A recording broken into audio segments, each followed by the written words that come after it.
Hey kid, you got it right. This is Yada's vlog on a blog. Catch it with us now. It doesn't get better than having an introduction on the vlog on the blog by Wookie. Good morning, Kevin. How are you this fine morning? Morning. I'm doing well. Good. Great weather here in Missouri. What is the temperature in Missouri? We're 75 today. Wow. You know, we're not much warmer than that, even here in the Virgin Islands. I bet we're going to peak out at about 85 or 86 today. So it's a little nippy in the air. But wow, for you to be in the 75 range, that is impressive for the state of Missouri. Right. A low of 19 tonight and then a high of 30 tomorrow. So we'll have you on the downside. I think it'll get to a really, really nippy 74 here at night. What we're doing here is our 4th edition of the vlog on the blog. It is an innovative idea. It is to combine what you witness if you go to YouTube, for example, and you will see ours and many other vlogs. We do between 1 and 2 hours of live streaming vlogging every day.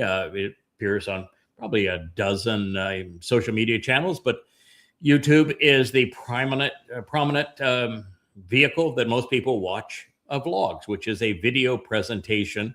I have a couple of fellas or a couple of gals talking as we're talking right here, Kevin. But there is also on X and on Facebook, and really other places as well, like Instagram, TikTok. They're driven far more by a blog, which is typically an image and some copy, not a lot of copy about that particular image, because, well, people have lost the ability or interest in reading, and you get more than about 10 words into it and you've lost them. So we're going to blend the best of these worlds together here in our 4th edition. It is Wookie sponsored, called the Vlog on a Blog. And so here we're our very first image. This is a presentation I believe was done by my wife. If not, it was done by the YadaYahowah branding team. And there are so many spectacular images and graphics in this. I just love this roadway to the light. It's kind of here begins with the human soul, and it's going to have what I think is one of the great images I've ever seen for what we do, which is to have the books open up as birds that fly out of those books as the source of the tree of knowledge, and ultimately you're walking through time into a timepiece at the end of it. One is the tree of knowledge up an ascending stairway that turns into the silhouette of a human profile. There are some really spectacular images that tell a story in this. So let's go ahead and play it, if you wouldn't mind, Kevin. Gotcha.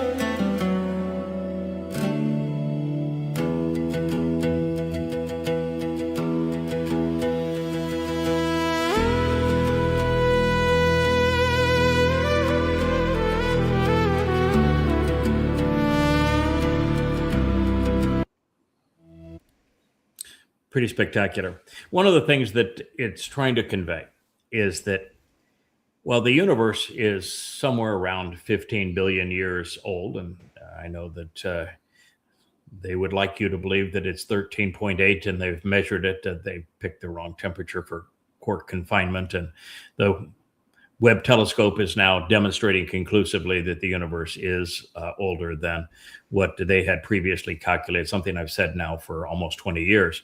But over that period of time, we only have mankind with an asama, which is a conscience, for 6,000 years.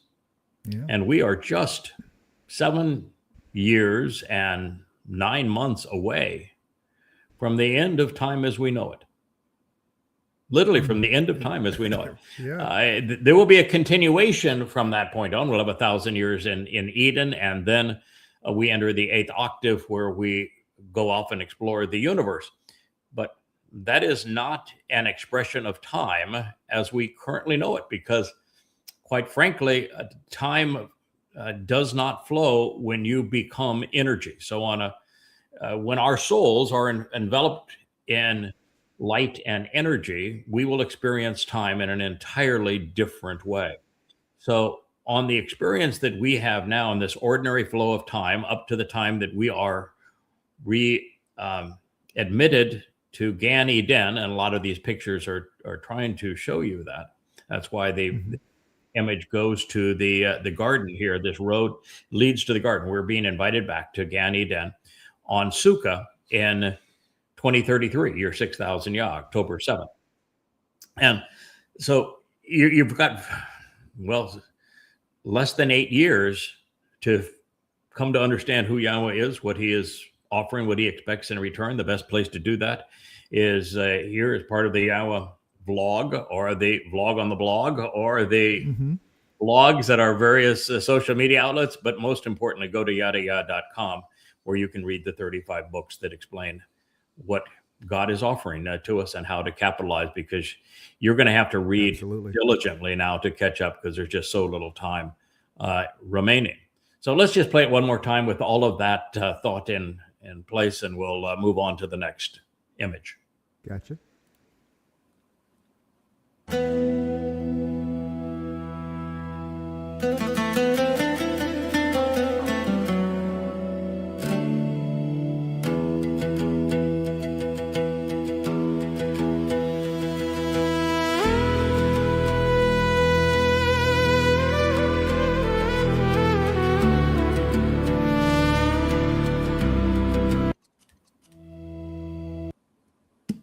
That's the book right there that was being discussed. It is Shana. It is the book on time as we know it, years. It presents the schedule between now and the time we're being offered back into the garden. In fact, my most recent book is Time of Trouble. I would strongly encourage you to take a gander at this. This is a recap of everything that's going to transpire over the next 7.5 years.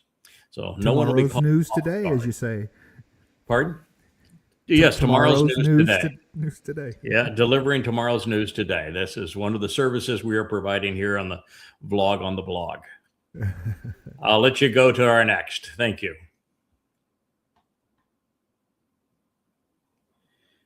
Well, the screen is blocked as we're adjusting microphones here. All right, this is an interesting thing. The Pinocchio man is wearing 3 medallions.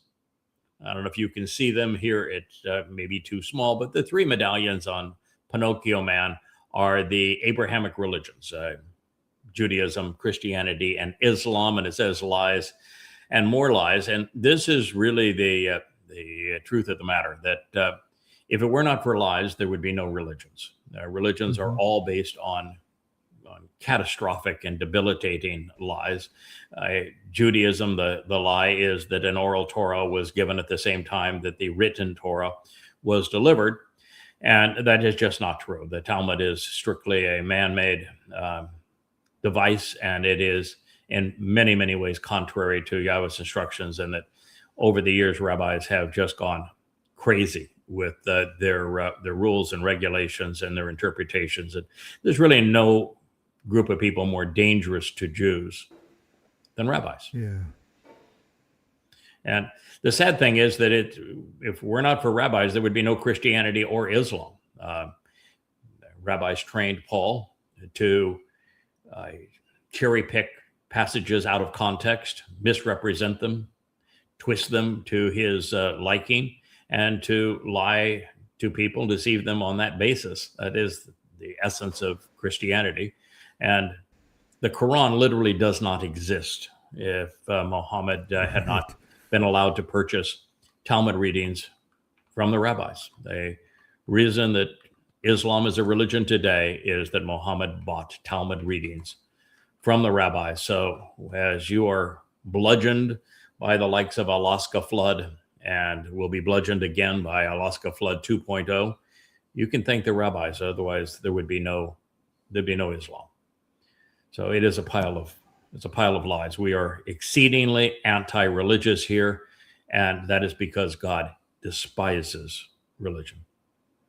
Yeah, this little puppet guy has his backup as well, politics and religion. So he's got the flags on his shoulder. So those things go hand in hand. You know, they want to talk about separation of. They do. It's God is also opposed to politics. In Samuel, he delineates the consequence of people, particularly his people, rejecting him and choosing to go the political ways of the Goyim when they chose Shaul, and they said specifically that we want a king in the same way that the Gentiles have one to rule over them.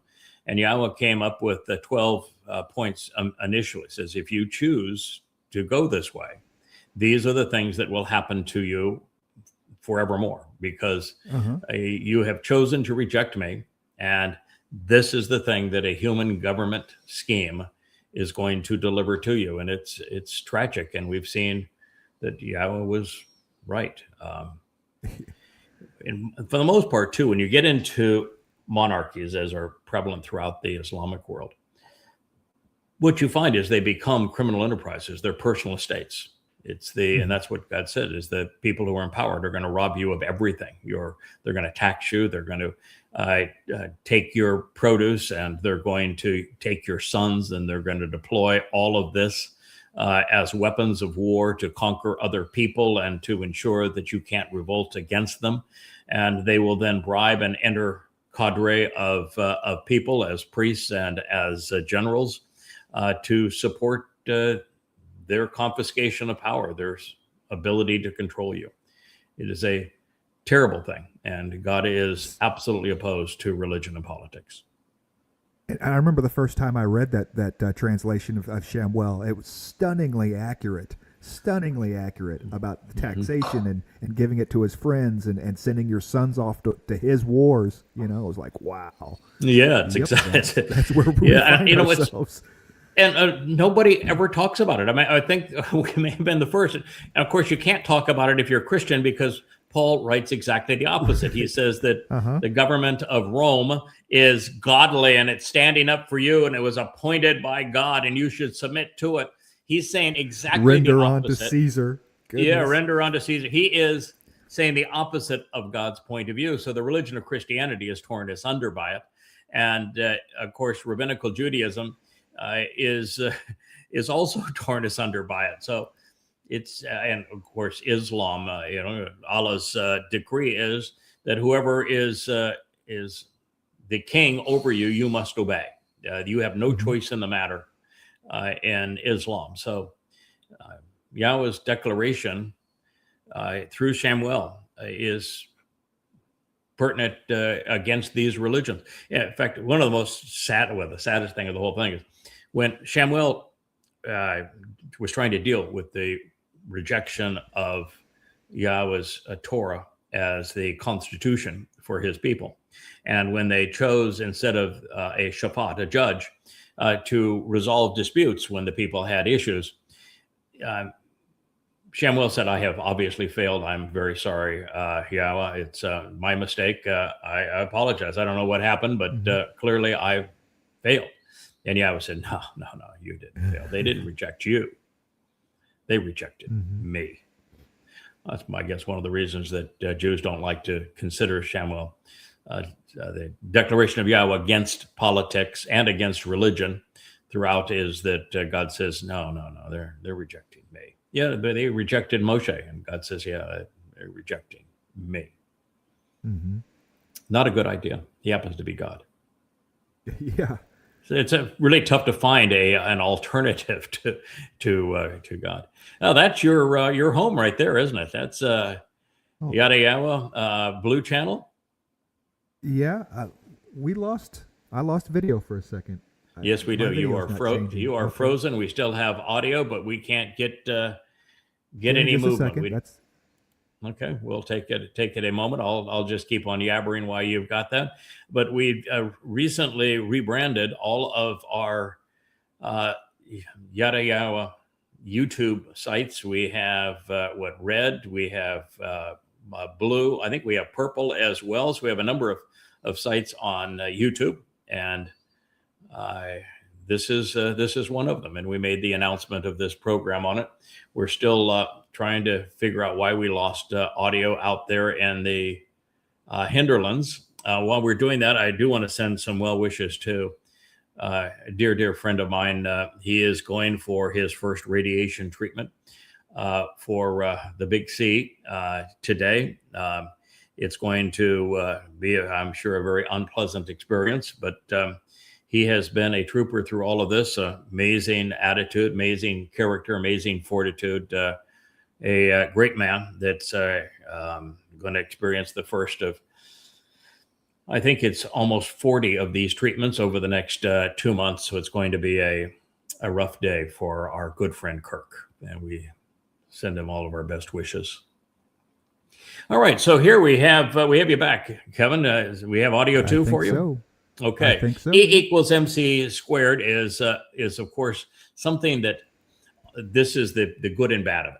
E = MC squared is something that had a profound effect on my ability to understand not only who Yahweh is and what he's offering, but what we will be like going forward. And this is the realization that destroys the myths of Christianity and Islam. And of course, that lower number, even in Arabic numerals, as they call them, they're actually Hebrew. The letter shapes are all from the third iteration of the Hebrew alphabet, circa the transition from right around 400 to 500 BCE.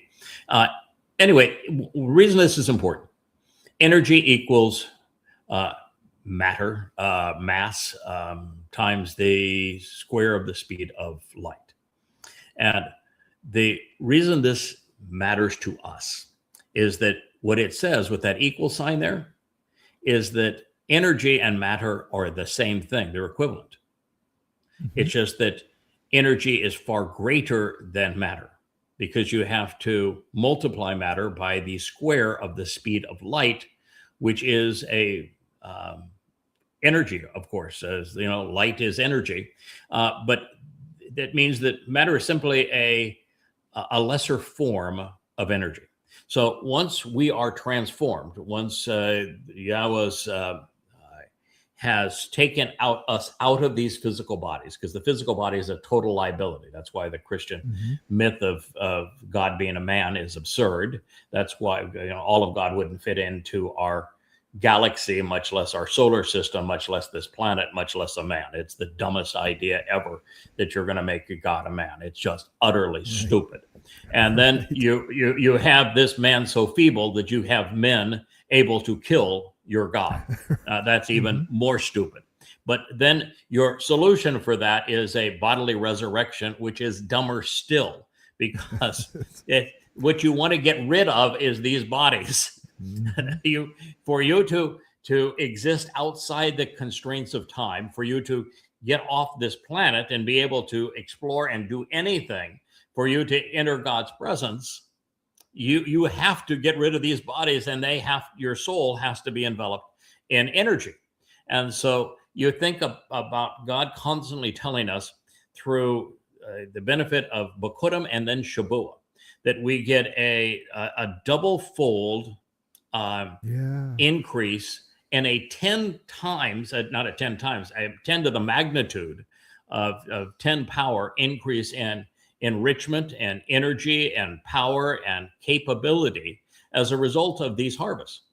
So he's feeding us into Einstein's formula that as an energy light-based being with our souls enveloped in light and energy, we're going to be beyond comprehension enriched, empowered, enabled, enlightened as a result of this.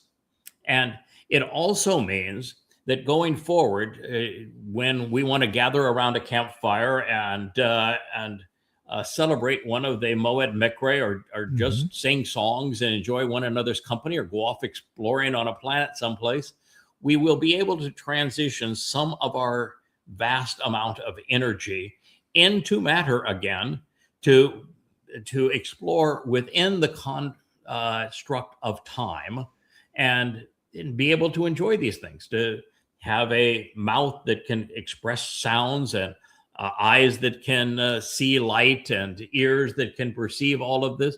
We'll be able to do that and to go back and forth between the two. It provides an understanding of what God is offering that so vastly exceeds what the religious perceive. And it's the exact opposite, of course, of what the religious are perceiving. Then at the bottom, what you have is that a jihadi man who murders for Allah is evidently rewarded with the 72 virgins. Now, by the way, there isn't a single Quran statement or a hadith that equates 1 to 72. Not one.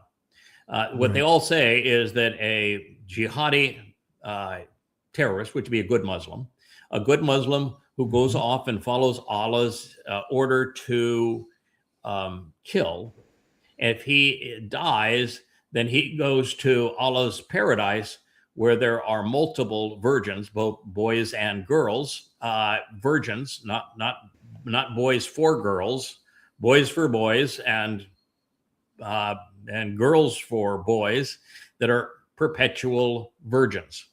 Now, to believe that there is a God who is ordering you to die, murdering others, who is going to reward you with constant sex with perpetual virgins, you have to be about as smart, well, as a slug. I mean, this is right. This is turnip level of intelligence for you to be a Muslim and believe that rot. But you go back to the top guy, that Jewish fellow there, Einstein. He had it right. Energy and matter are the same things, just different amounts of the same thing. And this is the equation that unleashes our potential going forward that Yahweh is keen on discussing and offering through his Moed Mikre. It's why why he presents himself as fire. It's why there's fires that we're encouraged to approach during the Moed Mikre.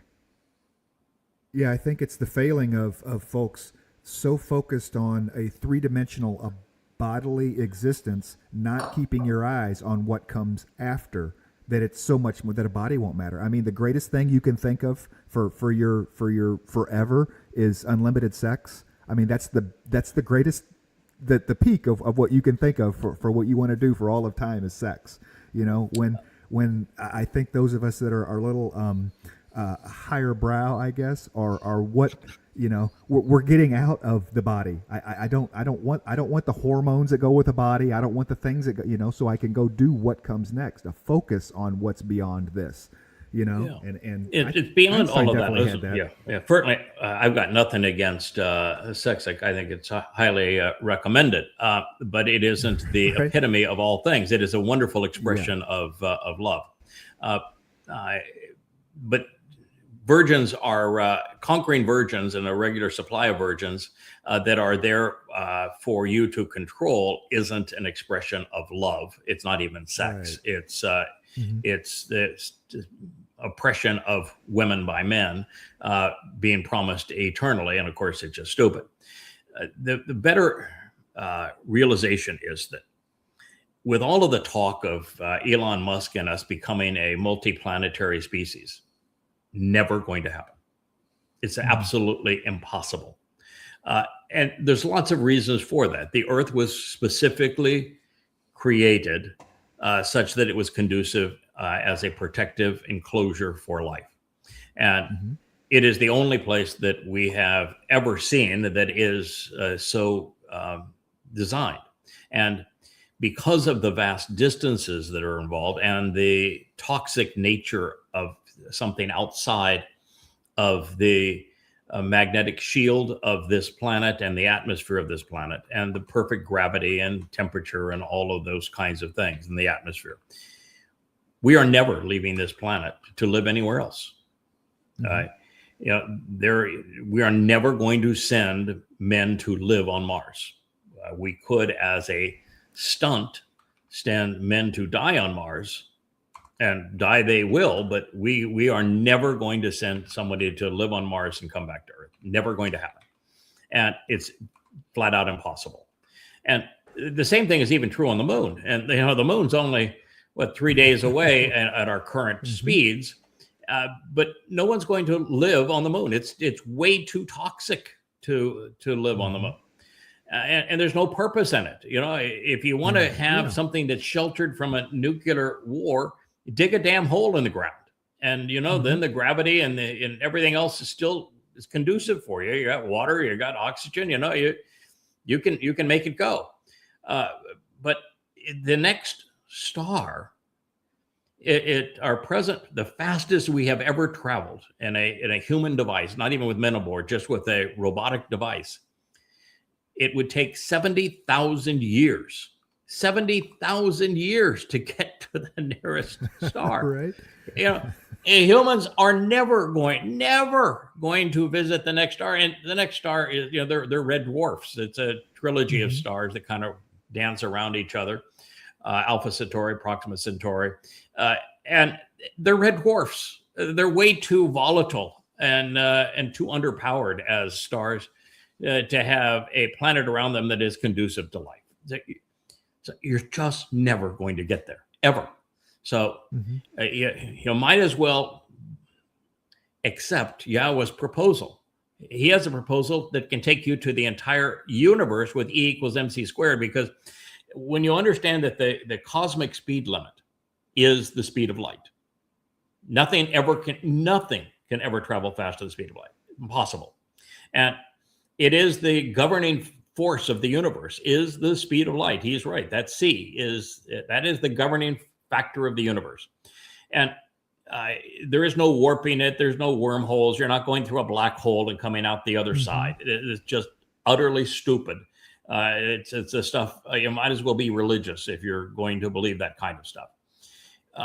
But the beauty of travel through the universe, when we become enveloped in that E energy, is that, do you know how long it would take for us to go the 45, let's just say that with the edge of the known universe would be approximately 45 billion light years from wherever you are, because that's really all we can perceive. But how long would it take you to get there? No time at all. No time at all. Yeah, a photon of light experiences the same moment that it left that star. It is still in that moment when it reaches us, 40 billion light years thereafter, or in the case of the universe as we're proclaiming it, 13 to 15 billion light years thereafter. It's right. So speed is time, is distance over time. And if time simply exists, then you can travel any distance in no time. And so that's the only way we're going to be able to get anywhere. And as energy, then we can survive in any environment and don't need the bulk of a spaceship, which can never be accelerated to the speed of light. Even as you approximate the speed of light, first of all, just a stray hydrogen atom would destroy it. It'd be like a nuclear bomb when you hit it. But it would take infinite energy to accelerate you to the speed of light. It would take more energy than is in the entire universe to accelerate a physical entity to that speed. So it's part of the issue of also going to Mars to carry the fuel that is necessary to take a spacecraft that is properly loaded with return fuel, for example, and enough water for 3 years, enough food for 3 years, and a protective habitat for 3 years, and backups of everything else. I mean, you'd have to send probably 300 spacecraft to Mars, and 3 years in advance of us actually trying to go there, you'd have to send like 300 spacecraft to Mars with nuclear power plants, solar power plants, batteries, distribution systems, a tools shop, a whole greenhouse kinds of environments, fuel manufacturing plants, water And their manufacturing backups? plants, oxygen manufacturing plants, backup for 2 or 3 backups for all of them, because you don't have even 15 minutes to repair one if one breaks, and it's part of what your survival is based on. Return spacecraft, all of this kind of stuff, habitats for people, transportation devices, shelters for solar flares, something to either to dig holes in the ground where you could actually live for short periods of time, or some kind of a manufacturing system that takes the soil, which, by the way, is exceedingly toxic, so the soil will kill you. But let's just pretend that they solve that problem, which I don't think is solvable, and you could make a mud hut if you could get water and out of all of this. Yeah, it just you're dealing with absurdities. So it isn't going to happen. And so the only reason it's being hyped by Elon Musk is he's got nothing else. He's really got nothing else. This is Tesla has gone like this and it's like this. And Tesla reached its like this because it received some $30 billion worth of grants and contracts and benefits from the U.S. government and state governments. And Tesla's lost its market share and everything else. And the fact is that SpaceX got nowhere to go. There's no value in establishing an outpost on the moon, and we're never going to live on Mars. So, and if he wants to talk about multiplanetary, he sure as hell not going to Venus or Jupiter. So, right, yeah. Sorry, it's so I'd try Mercury. There. That'd be fun, right? I might as well live on the sun. Burn up. This what Albert Einstein perceived. Both an E equals MC squared and the relativity of time, depending on the observer, which explains why Yahowah explains that creation took 6 24-hour days, and why we look back and it's close to 14 billion years. They're exactly the same amount of time. And what he demonstrated is in the proximity of great velocity or great energy or mass that time slows. We've now measured the rate that time slowed vis-a-vis someone at creation. It's 10 to the 12th power. You divide 14 billion years by 10 to the 12th power, and what do you get? Six 24-hour days. Yeah. 6 days. Yeah, I was very, very smart. So there you go. So that man up there, he is one of my heroes. He opened the floodgates of understanding, which we're just beginning to capitalize upon.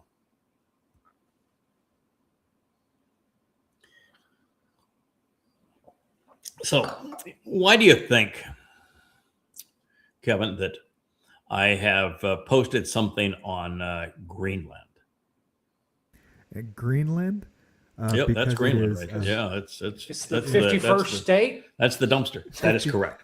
You know, we have forgotten because of all of the utter stupidity of Donald Trump. I mean, blockading Venezuela and his continued disastrous flip-flops regarding Ukraine and Russia, his ICE Gestapo harassing Hispanics, his total violation of the U.S. Constitution. We have this tendency to forget his initial idiocy. But if you recall, there were 3 candidates that he was certain, absolutely he was certain. He had told us it's going to happen, that we're going to have 3 51st states. He's never been very good at math. That would be the first, 51st, right. 52nd, and 53rd. And within Canada, I think it would be 8 or 9 by itself. But nonetheless, that math was never his strong suit. So one of his professors thinks he's the dumbest student I ever had. He was a C and D student. But I think his mother said the same thing. Yeah, mother said the same thing. Well, his, I'm going to save you 1,500% on prescription drugs. Yeah, that would be that's Trumpian. Yeah, he is the guy that says that we have all of this benefit now the government has raised and tariffs that we're going to be able to reduce taxes. A tariff is a tax, pal. Okay, so the reason I have this up is that he promised that Greenland was going to be the 51st state, didn't he? Mhm. Then he said that Canada is going to be the 51st state, didn't he? Mhm. Then he said that Panama is going to be the 51st state, didn't he? Do you see any movement in any one of those three countries to jump at the opportunity to be a vassal of Donald J. Trump? Aren't the Qataris No. going to sponsor a Trump Tower in all these places? I think so. And then didn't he say that he's going to turn Gaza into resorts? Yeah. Oh, yeah. I remember so that. Yeah. It'd be nice. We just have a tendency to forget how we've had a year of insanity with Trump, and it's his survival mechanism is to be so mean, so vicious that people cower and they're afraid to criticize him. And Mhm. it's one episode of chaos after another, so that Mhm. today's chaos is such that you forget about yesterday's chaos. So, yeah, the other day when he recognized that Russia has trumped him, and Russia and China have both trumped him in Venezuela. You can't invade Venezuela without China saying, "Okay, you want to take our economic partner that we've invested $75 billion in because you rejected them. You want to, and we have a multi-year deal with them on oil. You want to take them away from us, then we're just not going to ship you any more products. So you're out of computers, you're out of electronics, you're out of all of the things that you need to manufacture the few products you still manufacture in the United States, and we're not going to send you any more rare earths, which means your military comes crashing to a halt. You're just done. And by the way, we're going to sell our T-bills, which means you'll be in default and bankrupt in about 15 minutes. So set your timer for that. So you do that, and China says it's game, set, match, it's over. Mhm. And while all this was happening, the United States was trying to destroy Russia through Venezuela, through Ukraine. Then Russia said, "Okay, we played this game before, but maybe you don't remember." And so they sent all manner of hypersonic missiles into Venezuela, where they're focused on American ships and American cities. You want to invade Venezuela, big boy? Step right up. This is the consequence of it. And so since he's stymied there and just having the boys bob up and down, and I never knew that a aircraft carrier was actually a speedboat eradication service, so that we can go and bomb speedboats. What he did is he bombed Nigeria, because he could get by with bombing Nigeria, and he had a ready excuse. Oh man, ISIS is killing Christians in Nigeria. Is there any ISIS in Nigeria? No, they're all. What is the Islamic terrorist group called in Nigeria that has been tormenting little girls and Christians for the last 30 years? You know the name? Boko Haram. Boko Haram. Boko Haram is the name of that. So if I know it, why doesn't he know it? He's the president of the damn United States. I didn't decide I'm going to go fly planes and to go bomb people. ISIS was created by the United States. It's the product of the Awakening program from Petraeus and Bush and the U.S. military. We created the Islamic State. So you ought to know it. And Jolani is the head of the Islamic State. And you're buddy, handsome guy, but fighter. Love this guy. We give him a new bottle of cologne when he comes to the White House. Yep. So you ought to know who the Islamic State is. You sponsored them. And Boko Haram is the killer organization in Nigeria. But guess what? He didn't bomb Nigeria because of ISIS or Boko Haram or Muslims killing Christians or anything of that. You know why I picked on Nigeria? The day that he announced that he was going to bomb Nigeria, what did the Nigerians announce just hours before? Oh, probably oil. They were gonna. Close. That or gold, petrodollar. That they were going to accept currencies in addition to the dollar for the sale of oil. And this is the reason that the United States bombed Nigeria. We are so frantic to maintain the petrodollar status that we will destroy any country. Let me give you a great example of that. You ever hear of a guy named Muammar Gaddafi Yep. and a country called Libya? Yep.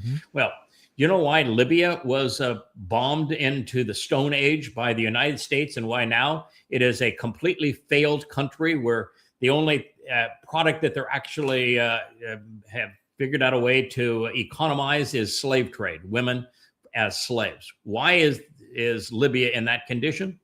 Because they created their own gold dinar. That is correct. For the entire continent of Africa. Because Libya was the most prosperous country by far in Africa, by far. And Muammar Gaddafi had enough gold that he could create a gold-backed currency that African nations could use to avoid U.S. Subjugation and abuse. Totalitarianism by the United States over the petrodollar.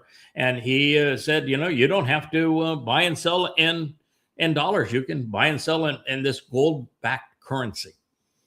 And that is why Libya was bombed into the Stone Age. It is disgusting. The more you know about these countries, the worse it gets. So. The Americans don't like you playing in their sandbox, and they think all the sandboxes are theirs. The world is the American sandbox. That's when we started the Ukraine war, because we wanted the Russian sandbox. It has many, many valuable assets in the between gas, oil, and rare earths, uranium, and that sort of thing. And the entire purpose of the Ukrainian war was to do regime change, divide Russia into a bunch of rump states, and make certain that the U.S. could control it for economic reasons to satiate the oligarchs. So it's not about just wanting it. It's about wanting it at a discount. We want a deal. Yeah. What did Trump say when he was deal with them? Yeah. When Trump put the blockade around Venezuela and started playing pirate with now 3 tankers. Didn't he say we're taking our oil back? Our yes, oil. Yeah.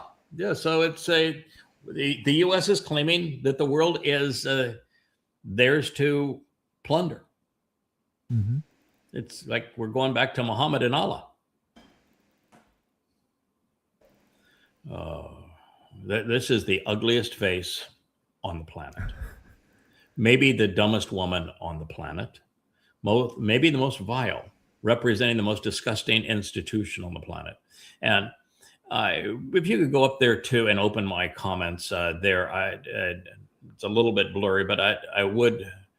I guess it's another one maybe that I may have done this on, but it is my view that the UN is the now as useless as the CIA, as the NSA, as counterproductive as MI6 is. It's become a totally reprehensible organization, maneuvering behind the scenes to control and plunder the world, particularly if they can destroy Israel. I had a friend of mine the other day. I was having dinner, and they were applauding the prophetic announcement of a terrorist state carved out of Israel. And I said, you don't ever utter that in my presence, and you should be ashamed that you even said it. But that is the principal goal of the UN, is to obliterate the state of Israel that they had a hand not in creating, but reestablishing after the Holocaust, because the British did such a disgusting job with the Balfour Declaration and reneging on every promise. And the Muslims were so vicious towards Israel. But the UN now is nothing but an anti-Semitic, anti-Israel terrorist organization that is populated by revolting morons like this one and the head of their international criminal court. It's just a bunch of jackasses. And to this point, my only question to this lady is: does she know where the only place in the world where the UN exists? I mean, where what exists where the UN exists? It literally, on paper, it's all over, but it only has one little bitty piece of dirt that we gave them in New York, and so Correct. She wants to isolate the United States Okay, then where's the UN going to meet? I mean, are they going to move to Belgium? Are they going to pick up their big building and move to? I mean, actually, Belgium is a vassal of the United States because we put our SWIFT trading mechanism there, Mhm. and we manipulate world currency and world economic order through Belgium. So Belgium is a vassal of the United States. Europe is a vassal of the United States. You know what we just did? When we dictated to the Germans that they could no longer buy cheap Russian gas, which they were paying about 25 cents on the dollar, maybe 20 cents on the dollar for Russian gas. And it ran their economy. It was what made Germany the economic engine of Europe. And we not only told them you can't do that anymore, and they were a vassal of the U.S., so they had to say, okay, we're not going to buy cheap oil. We said, you have to buy our oil, which we charged them about 10 times more for than they were buying the Russian oil. Then we blew up the Nord Stream pipeline so they couldn't renege on the deal and denied that we did it. But that was Biden that did that. And you know what we finally done? We bankrupt Germany. You know, the contract with Germany has always been that their businesses would always offer employment in Germany to Germans. They are now shutting down the last of the Volkswagen plants. Volkswagen is the leader producer because of all of the various brands that they own. They're shutting them down one after another. The German automakers are shutting down, and BASF, the great chemical manufacturing company, probably the number one industrial company in Germany, doing the same thing that Volkswagen is doing, moving out of Germany and all German jobs. Guess where they're moving? China. Wow. They're moving to China. And the United States caused that by at the top of the U.S., you have a number of just absolute irrational, ignorant dunderheads that are grossly immoral and can't realize that there is a consequence for every cause. You know, we turned Russia into the most formidable military might on this planet by sanctioning them and then declaring a war against them. And we destroyed the value of the U.S. economy and our ability to function as the reserve currency when we stole $300 billion of sovereign Russian assets. We showed that the dollar now is a weapon.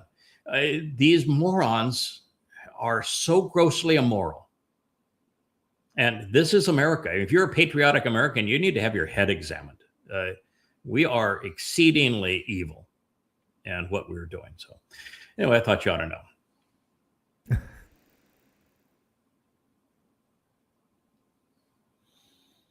I happen to like this image. I think this is one our good friend Matt is created on this particular case. But it is true that the books of YadaYahowah, like this, the books of YadaYahowah have become the tree of knowledge. It is something that Yahweh knew was going to exist 6,000 years ago. He wrote of it. And then 2,700 years ago, he wrote that the Choder would be the author of the books of knowledge. And if you want to find your way back to God, that is the way. Oh, I just get a kick out of this. Do you know why we're going back to the moon? After more than 50 years, why are we going back to the moon? You know? The only strategic thing I can think of is to keep China off the moon. But other than that, I mean, I don't know what their excuse for going back is, but no, we're not going to put weapon systems on the moon. Or maybe the purpose of the Trump battleships will be, to circulate the moon and have the big guns shoot down the Golden Fleet, those godless Chinese as they approach the moon. No, we are not going to restrict the Chinese from having bases on the moon. And I'm not even sure the Chinese want to have a people on the moon. I think they want to mine the moon. There are some things on the moon that would be very, very effective in terms of energy production going forward. I think it's a very unique form of hydrogen, but memory slips me at the moment. No, the only reason we're going back to the moon is because just as in the 1960s, the U.S. decided that it couldn't allow those godless commies and the USSR to beat us again, because they put up not only Sputnik as the first satellite, but Gregorian as the first as the first. Yeah, you're on first name basis with him.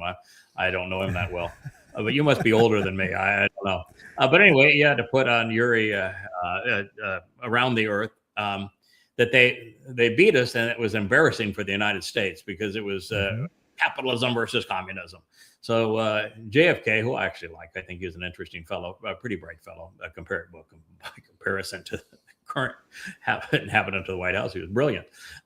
But he wanted to prove that America's capitalist system was better than the communist system. So he came up with the idea we're going to put a man on the moon and bring him back safely to the Earth. And that decade, and in 1969, we actually did that very thing. And then we went back like 7 more times, and people just go, oh, right. What's the point of this? It got so boring that one of the guys brought a golf club. Probably the dumbest thing you probably could have done, but brought a golf club up to the moon. I like golf, but I'm not paying for a round on the moon.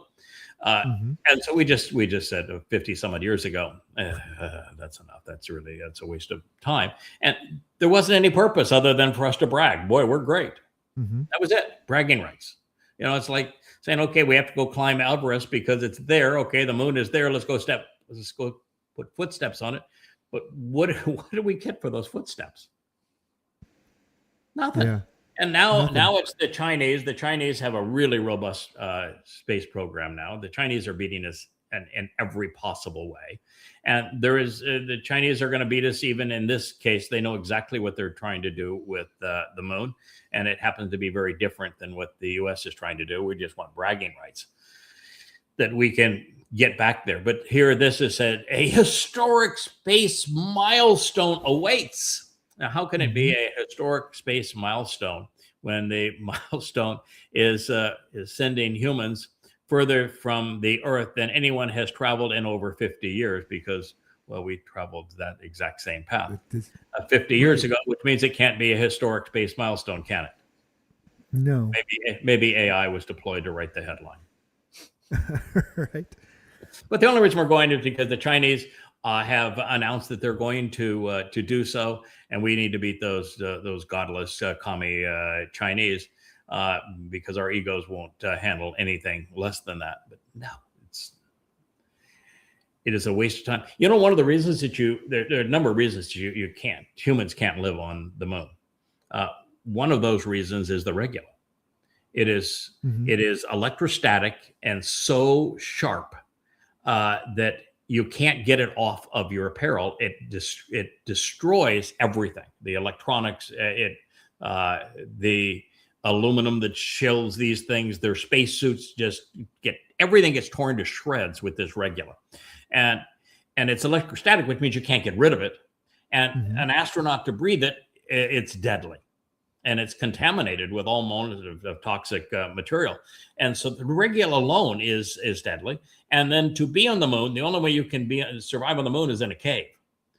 Or you have to build your own cave because of the cosmic radiation. So what's the point? And no matter where you're on the moon, you're going to have 14 and a half days of total darkness where you can't generate any energy. How are you going to survive that? Whoops. So what's the point? We are foolish, us humans. God has offered us a way to get off this planet, and you can capitalize on it by reading the books of YadaYahowah. Join us on the Shabuah harvest if you're really diligent between now and then, or you can be among those who gets a second chance at Eden, and we will equip to over 1,000 years to prepare you for this opportunity. But you have to earn Yahweh's trust, and that means you need to listen to him, be observant, and engage, being productive in his sight to ever have this opportunity to go to the moon like this or any place else. I happen to be fond of the moon, but and I may go there someday, but not in a spacesuit.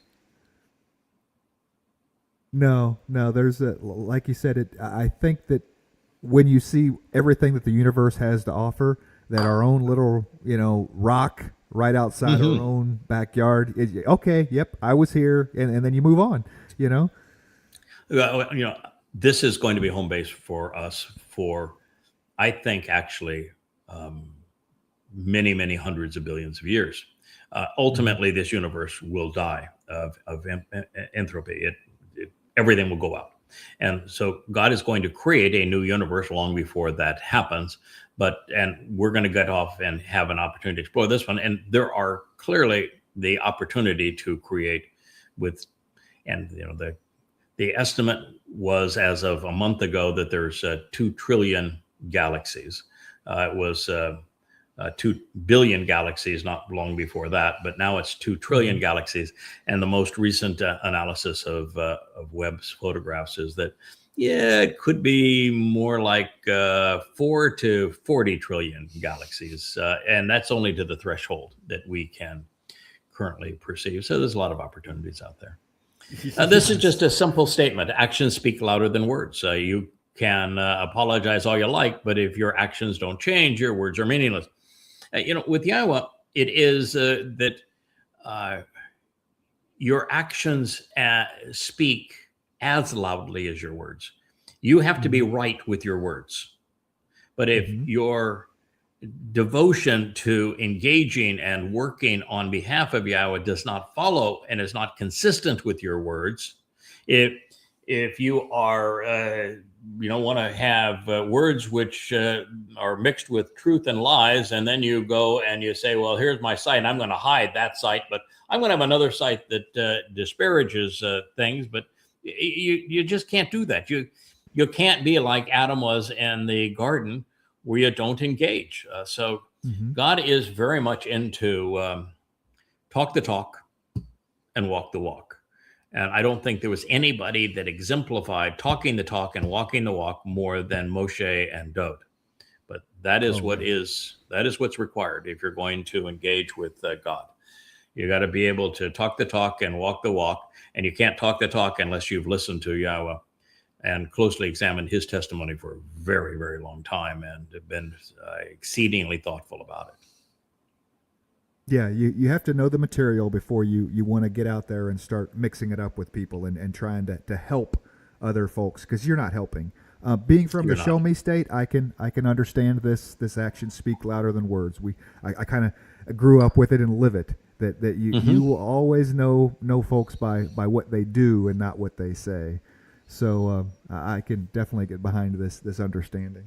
Yeah, a lot of hypocrisy out there with the people who say one thing and do another. That happens to be the nature of religion and politics, by the way. Yeah, this is another just a galactic theme. This is fairly amazing scenario where there would be galaxy upon galaxy that is all strung together in kind of a free form wave action, if you will. I don't think that's not a chain, because a chain you would have to have the closed loops, but it is a waveform. And to think that there are galaxies out there that are interacting with each other in a wave form. This one, they say it stretches over 13 million light years. 13 million.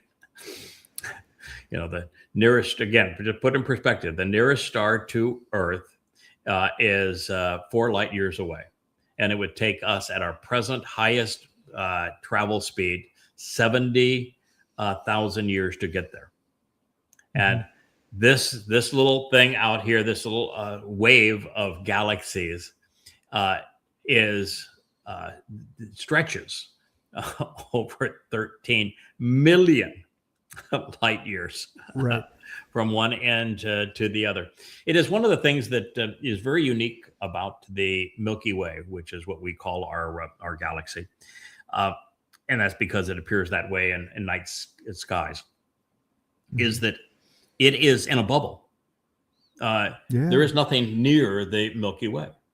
And these are all interacting galaxies. If you are in a galaxy that is near another galaxy, which is the majority of galaxies. Life is not possible in either of the two galaxies because of the way they interact with each other. So you have to have a galaxy that is a bubble even to have life. And then you have to be in the right arm or distance from the center of that galaxy for life to exist. Too far out, and the stars are not large enough to create the supernova kind of explosions that create the heavier elements that the rocky planets and life is comprised of. And too far in, and there's too many cosmic explosions of these things for life to survive.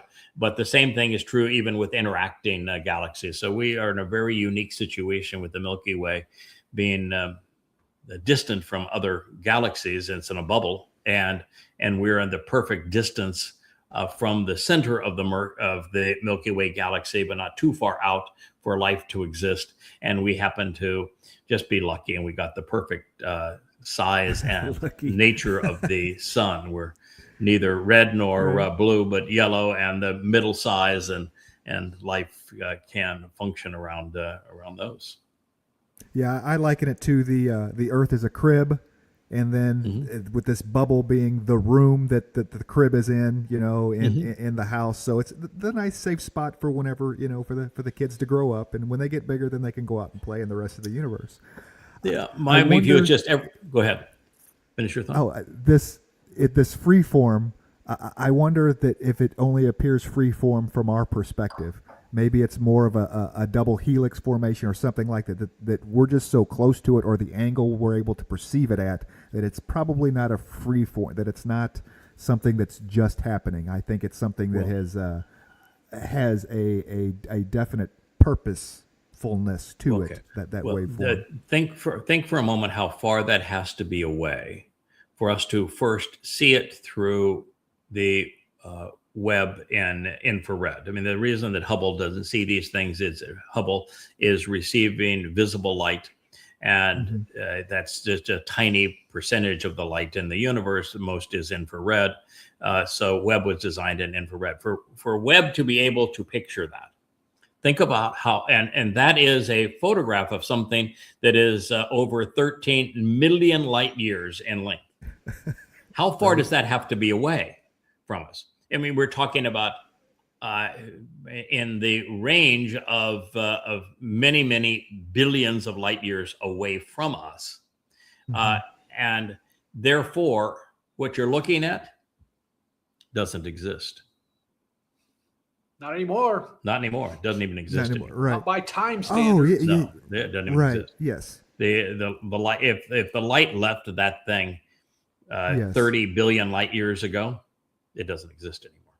It's likely gone. Same concept of them talking about Betelgeuse going supernova, in Orion's belt, and how it'll be this spectacular thing in the sky. And I'm like, if we see that, it's already happened. It's so far away. It happened. It's an Orion. It's Betelgeuse is a very, very volatile star. But it would have happened a long time ago. Long time ago. Yeah, what we're witnessing, everything you see in the night sky is history.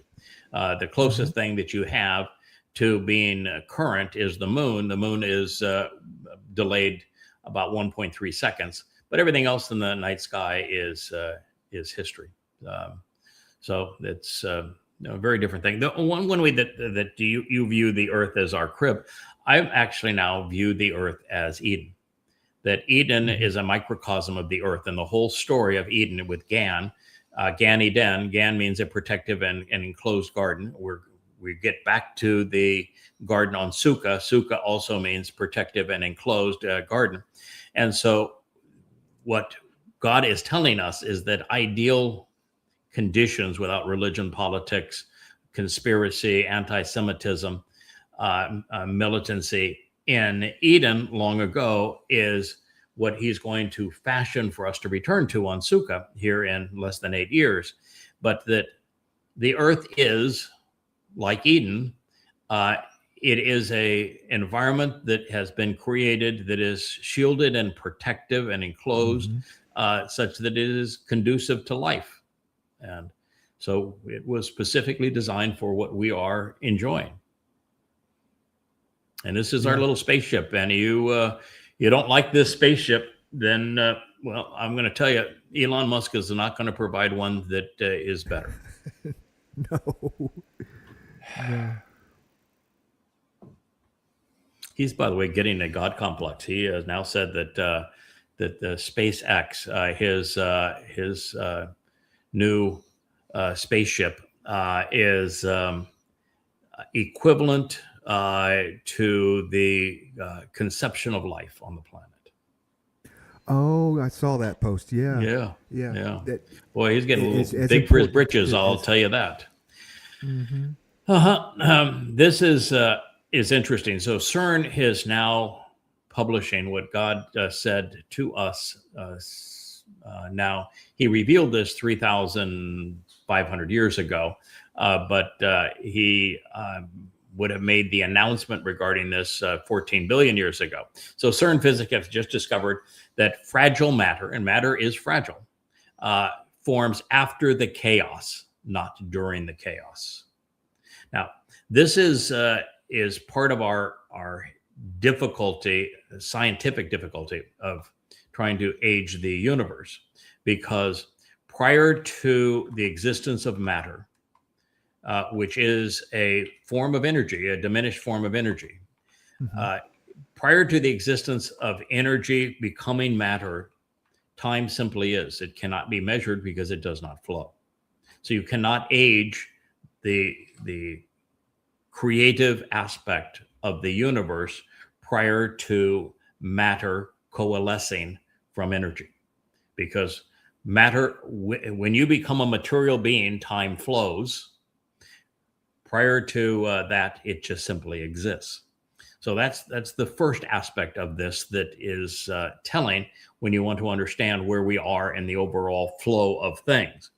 The second is that Yahweh specifically said that when he released light into the universe, it was chaotic. Tofu, Kofu, it was chaos was everywhere, and chaos has to be everywhere because there has to be random opportunities for different possible outcomes. There's no free will without chaos, and so he says that there was chaos, and then following the chaos, he begins to describe the formation of matter. And so his view, Yahweh's description of what he said during the creative narrative, is that this very thing, that first there was energy. This was in a very chaotic form. And then after the chaos came matter. And because matter really is organized energy. Matter is organized energy. It's a different form. It's energy in a different state. Yeah, I've often heard Tesla explain it as just a vibrational difference. That as energy is, for lack of a better word, more energized, it is vibrating faster than we perceive it vibrating. And as it slows, that because you have this idea that a wall is solid or something is solid, but all the electrons and everything in it are still moving. And it's just vibrating at a slower state that we're able to perceive it as solid. You know, the comparison of the size of the universe and the nearest star being 4 light years away, and the Milky Way galaxy over 100 light years in diameter. The space between things in our solar system or in the universe is similar to the space between things in matter. That what we perceive as solid and as matter is actually 99.999999999% void. So if you look out and you perceive our solar system as little dots of matter in a sea of empty space, or relatively empty space, that's the same nature of these molecules, atoms that form matter, is that it's almost all void, empty space. And that the connections that the strong force and the weak force and these sorts of things that hold together and bind, create the expansion as well as holding together and bind, are everything is in movement. So they are indeed oscillating and vibrating, and everything's in motion. And it is all comprised of various forms of energy that coalesce to create matter. And it's important to recognize that's what things, how they exist, because the religious concept in Judaism, Christianity, and Islam, that there is a bodily resurrection and that your nature in either heaven or hell is going to be physical. It's just completely incompatible with reality. Mm-hmm.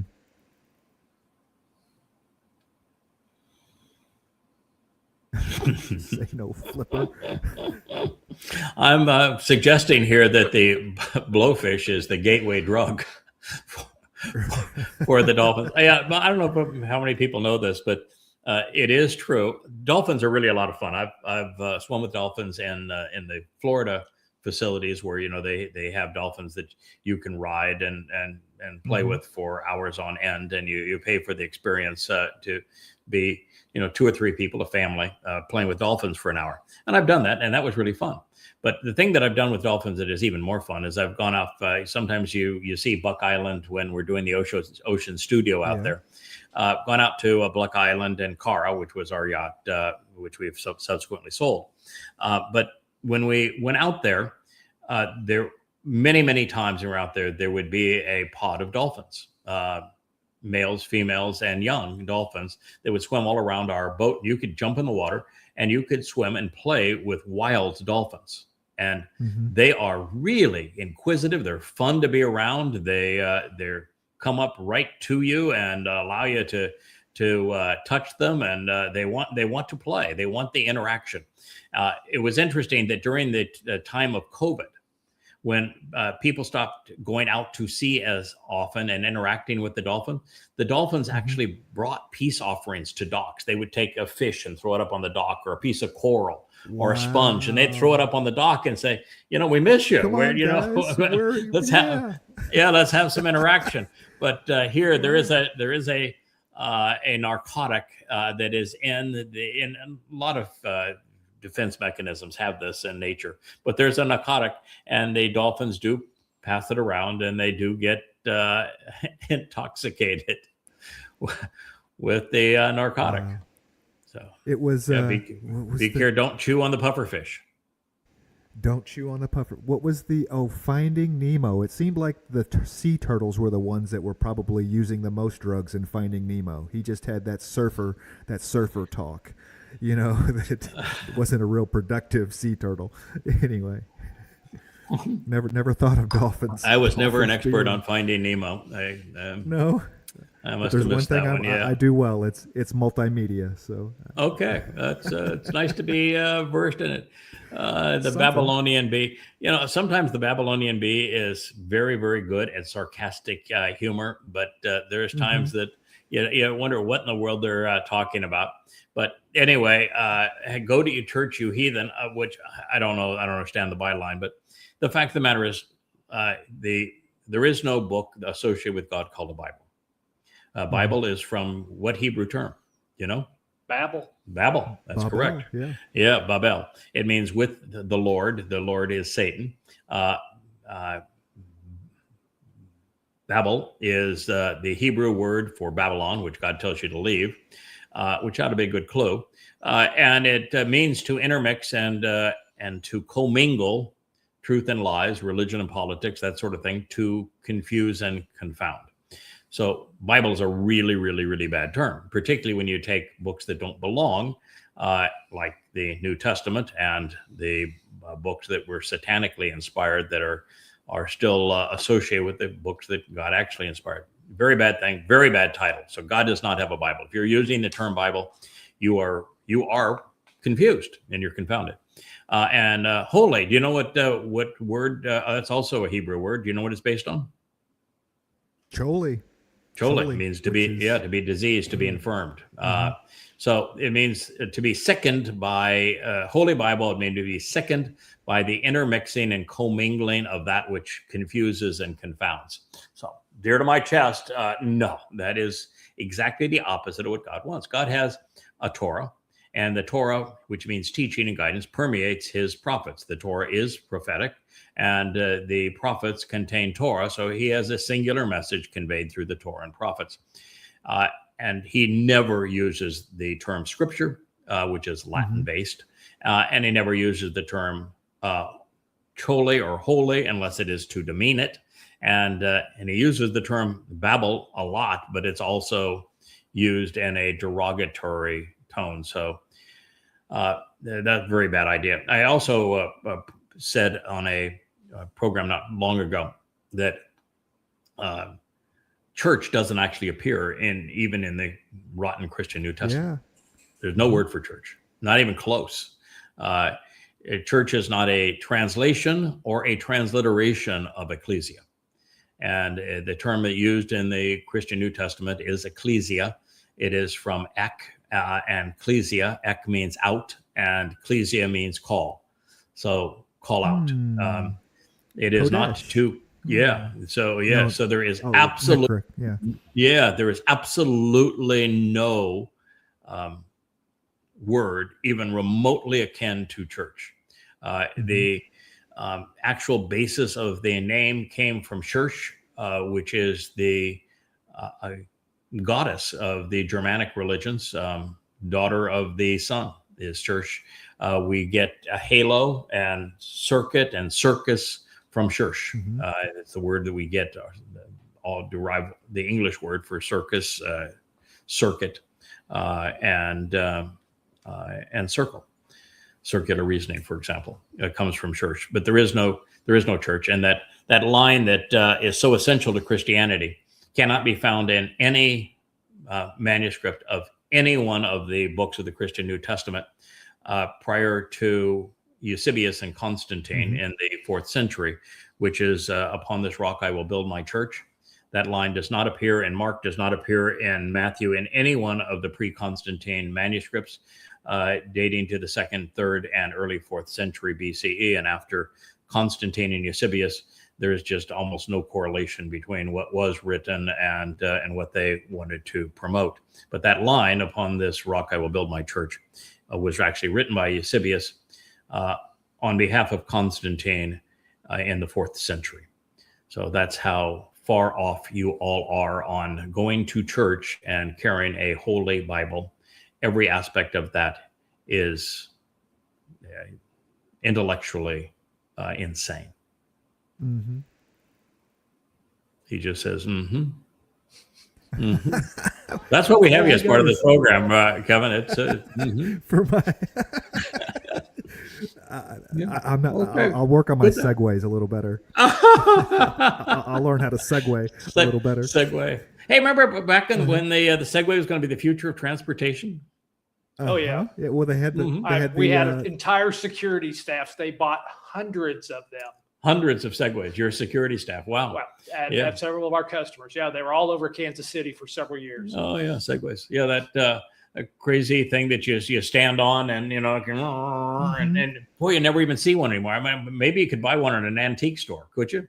The future of transportation. Oh no, I know they had a lot of broken arms and injuries with them. Yeah, boy. Yeah, they didn't solve that problem, but yeah, Segway. I don't have enough level ground. I don't have enough level ground out here to have a Segway. I don't know that they're good for I tried one. It didn't seem to be superior to walking to me, but there was an advantage of the bicycle, which is that momentum had a tendency to keep you upright. The whole concept of a bicycle was so much better than the Segway in terms of its ability to stay upright. Well, I think we probably universed ourselves in this program to death, but I do like the pictures, and I like the opportunity one day that we will be out there and doing that.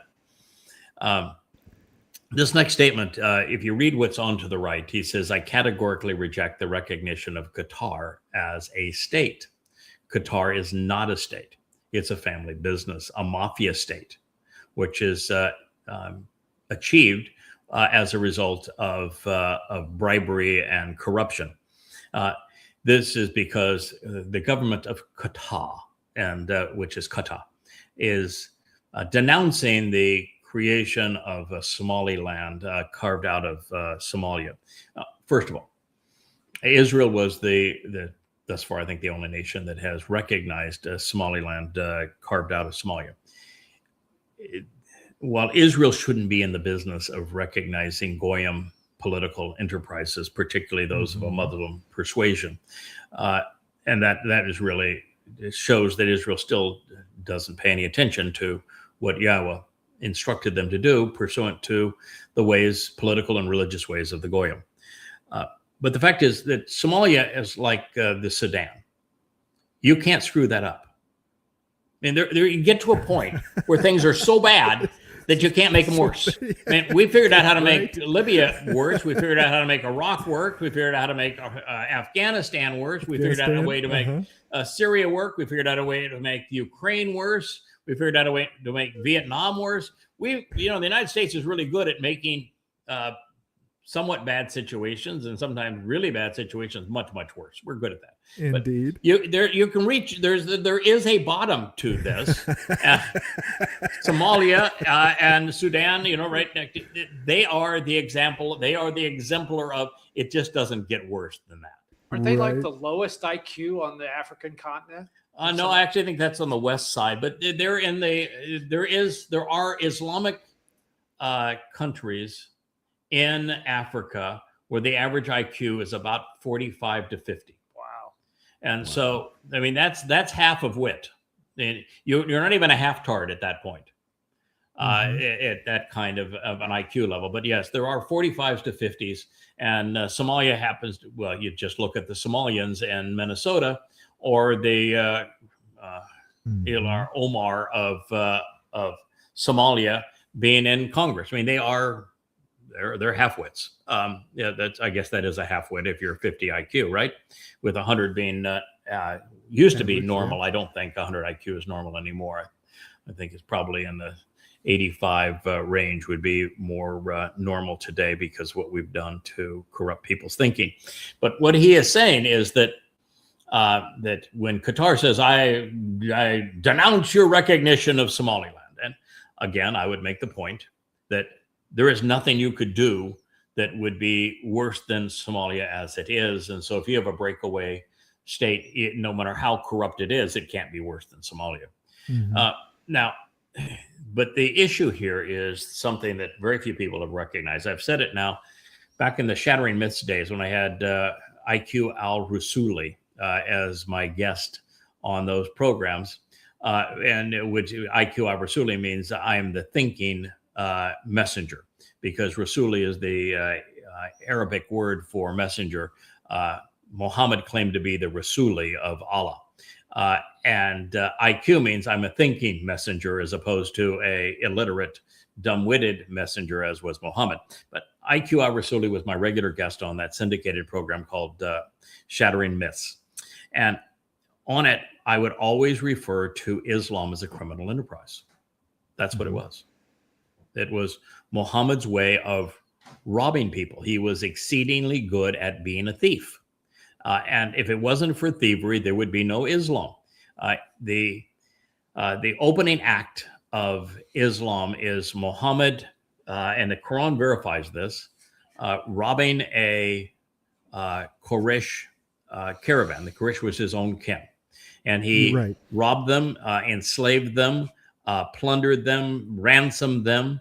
But it was a vicious attack at Badr. The Quran's 8th surah is all about it. It's called Stealing is Legal and Good, is the name of the surah. It makes stealing an integral part of Islam, and it validates killing, and it makes killing an integral part of Islam. In fact, the 8th surah says that there's only two types of Muslims: those who have died killing for Allah, and those who will die killing for Allah. And that plunder is all good if you're stealing for for Muhammad and Allah, you can steal all you want. And so long as you give Muhammad, my guy, my Rasul, 20% of the cut, steal all you want. Enslave, sure. Slave trade, fine. Human trafficking, all good with Allah. And what that means is that the most decadent of human behaviors were sanctioned by Allah and perpetrated by Muhammad, which means that Islam was begun. Battle of Badr is the beginning of Islam. Islam was begun as a criminal enterprise. It is exactly what Qatar is now. And Islam has never grown beyond being a criminal enterprise. You can rally all you want for the religion, but when you come to understand it, which I would encourage you to do by reading the 5 volumes of Goddamn Religion, which are presented throughout the website at YadaYahowah.com. They're all free. They average 825 pages apiece. This is just one of them. But if you read Goddamn Religion, you will come to understand for certain exactly what Islam is, and it is, in fact, a criminal enterprise. Do you know who else is into stealing? What's Hearts? Little Miss Cara.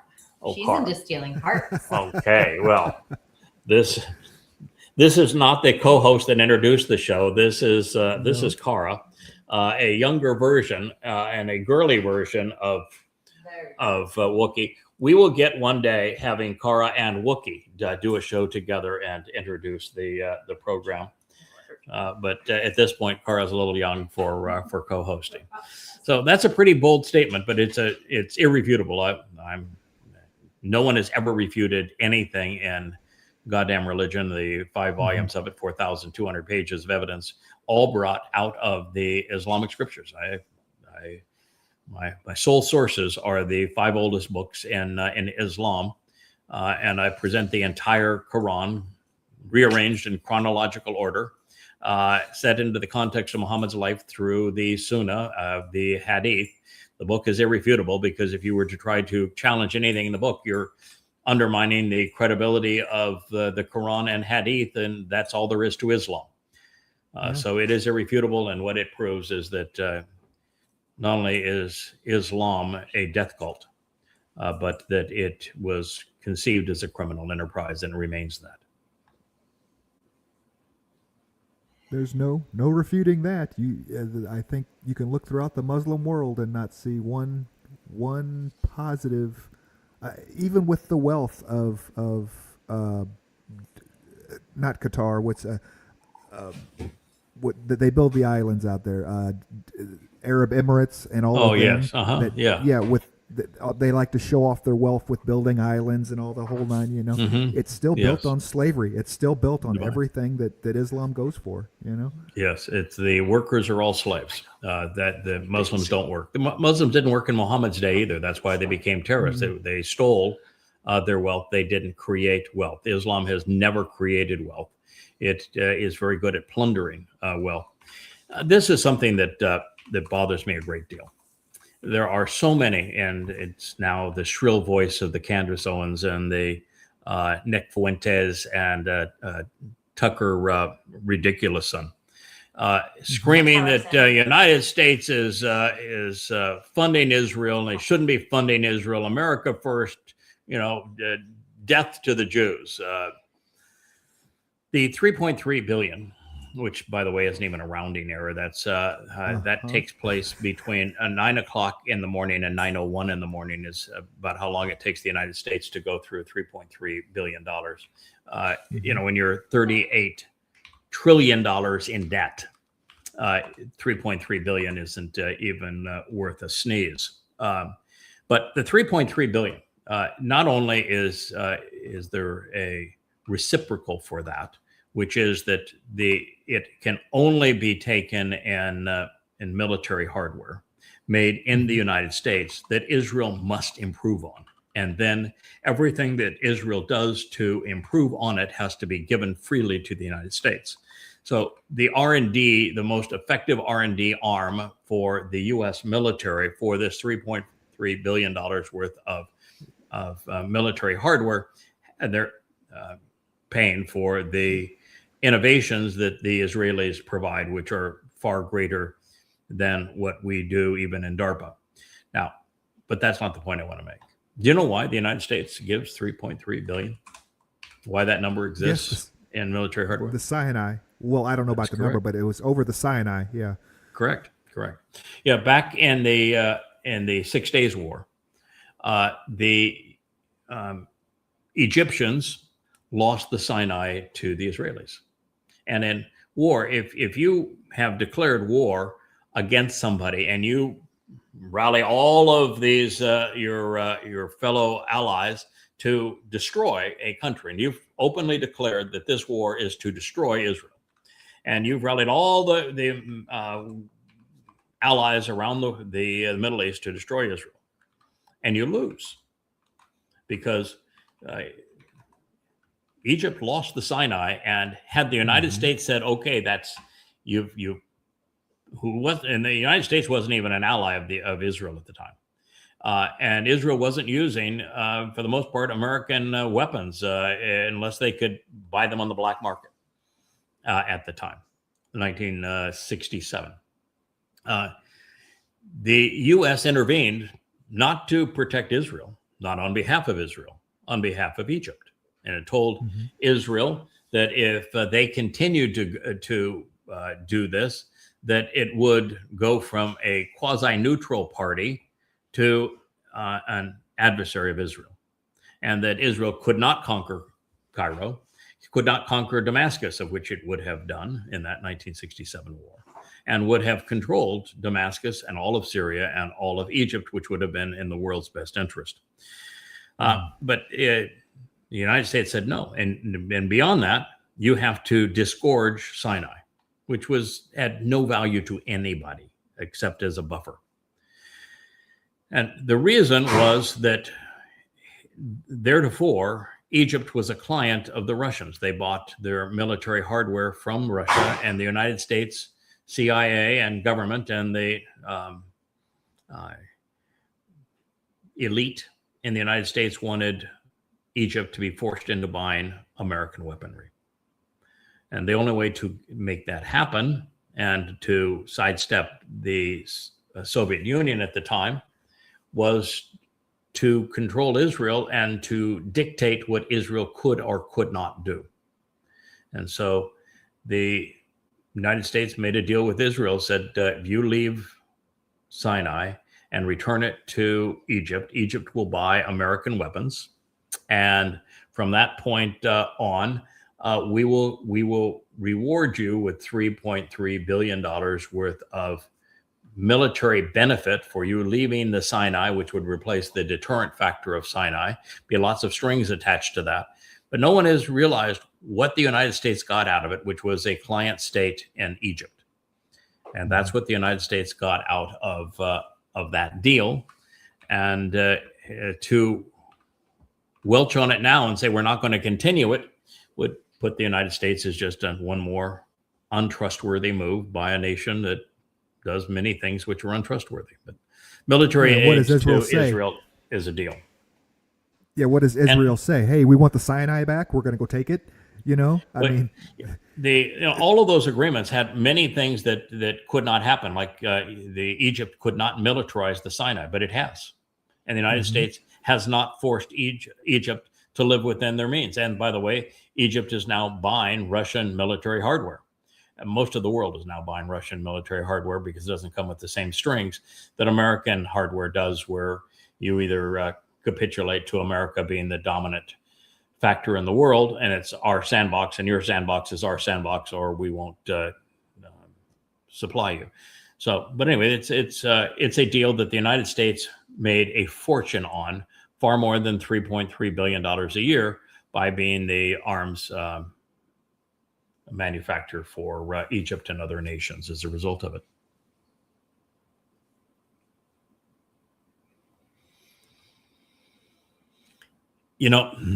What they're basically saying here is that that there is no motivation anymore for Russia to negotiate a peace with NATO, the US, EU, or Ukraine. And that's because it's gobbling up territory at a prodigious rate. They'll soon be to the Dnieper River. They'll soon be surrounding Odessa. The territory that was comprised mostly of ethnic Russians who were still speaking Russia, who wanted to be associated with Russia, has been taken at very little, relatively little loss of Russian lives, with total and complete Russian civilian support. It's over. The Ukrainians are losing close to 150,000 troops through desertion and through death a month. I mean, there is nothing left of Ukrainian defenses, and there's nothing Ukraine can do. The war that the U.S. and NATO started going back 20 years ago against Russia failed. And the sad part of it is it had no chance to succeed, because even if the United States and NATO collectively had bludgeoned Russia into submission by using Ukrainians as cannon fodder, wielding Western weapons, the Russians would have responded with a nuclear attack. They're not going to just go over and let you eviscerate them. They were going. That was the only response that Russia would have chosen, which means if you win, you lose, and winning was grossly immoral anyway. What right do we have to steal what's theirs? And that's what the whole purpose of the war was. And this war did not start when Russia invaded Ukraine. It started when the U.S. announced that Ukraine would be part of NATO, and we would deploy missile systems right outside of Moscow. That's when this war began. And then we upped the ante when we overthrew, regime changed the government of Ukraine that was pro-Russian and replaced it in a coup that we orchestrated. And it just went downhill from there. So this is a war that the U.S. started foolishly and lost. And now there is no reason anymore. The Russians have been completely open to negotiating a settlement in this war with the Russian-speaking Russian ethnicities reincorporated back into Russia, which is what they want. They vote 95-5 for that to occur. And it's already occurred up and down the eastern part of Ukraine. So they're never going to get that back. And they said, that will be enough. We'll take that. And you agree that Ukraine will never be a threat to Russia again. It'll never be part of NATO, and you're not going to use it as a military base for the West, and we'll all be good. And we've turned that down every which way. To now, over 2 million Ukrainians have died as a result. But we pushed it now to the point, because America is so susceptible, as is Europe, to propaganda. The propaganda of the elites that want war. Now it's too late. There is no settlement of this. Pending complete surrender of Ukraine, surrender of NATO, and the removal of the Zelensky government. And it's not really a government anymore. He's not an elected figure. He's a bribed a thug, personally confiscating billions of dollars. He's going to move to Israel, where they have they protect anybody that is Jewish ethnicity, no matter what horrible crimes they have committed. Right. So there is no solution for this war now other than complete surrender. And one of the things I do is every day I watch the battle lines move constantly towards the West. There are a number of YouTube channels that present this brilliantly based upon verifiable information. It's, how they verify now where the battle lines are and who controls what in Ukraine? The flag game that they play, they run their guys out with a flag, and they put the flag out, and then they have the drone come over and show that, hey, we're in this Russians are in this portion of the city, or now it's Ukrainians in this portion of the city. They Yeah, play that's part the flag of it. game. Yeah, it's also just the videos on cell phones that are shot by ordinary people in those communities. And you put it together, and it's very easy to see where the Ukrainians are, where the Russians are. And so, and it's the Ukrainians are getting slaughtered in this war, and the Russians are perpetrating it with great discipline and effectiveness. And in the process, Russia has proved that you don't need the United States. You can be completely sanctioned in every which way by the United States, and your economy can flourish. And if you're attacked by the United States militarily, which is, this is a proxy war where the United States declared war on Russia. You don't know that your government declared war on Russia. They did. And Russia won. Russia now outproduces the United States on the kinds of things that matter in a war zone, with artillery shells and rifles and bullets and drones, and their missiles now are vastly superior to the United States. So Russia, where it matters, is more advanced than the United States, and far better equipped to fight a war, a conventional war, and better equipped to fight a nuclear war than the United States. Either way, a nuclear war or a conventional war between Russia and the United States, and Russia beats the United States. They don't want to fight a war with the United States. They don't want to fight a war with Europe, but it's been perpetrated upon them. And the stupidity of the whole thing is that not only was that grossly ignorant, grossly immoral, grossly irrational for us to use the Ukraine to attack and destroy Russia so we could confiscate their wealth, but the fact is that you can't win that war, because if you could win a conventional war against Russia, which NATO and Europe and the US have now lost, but if you did win it, they would destroy you with a nuclear attack. And so this was really, really stupid. You look at the United States. How did we do against the Viet Cong? We lost. We lost to the Viet Cong, correct? How did we do against the Taliban? We lost also. We lost. How did we do against the Houthis? We liked watching them dance, and then they kicked our ass. They did. They kicked our ass. So the United States has made a terrible situation worse in Libya and Syria and the Sudan and Somalia and in Iraq. And we flat out lost to the Viet Cong, the Taliban, and the Houthis. And so you think that you're going to beat the Russians? Right. Only in propaganda and utter delusions. But I Trump say. But I Trump say. With the Golden Fleet. Oh, the battleship! I love the new Trumpian battleship.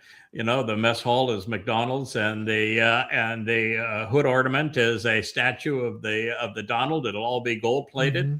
Yeah, it's just perfect.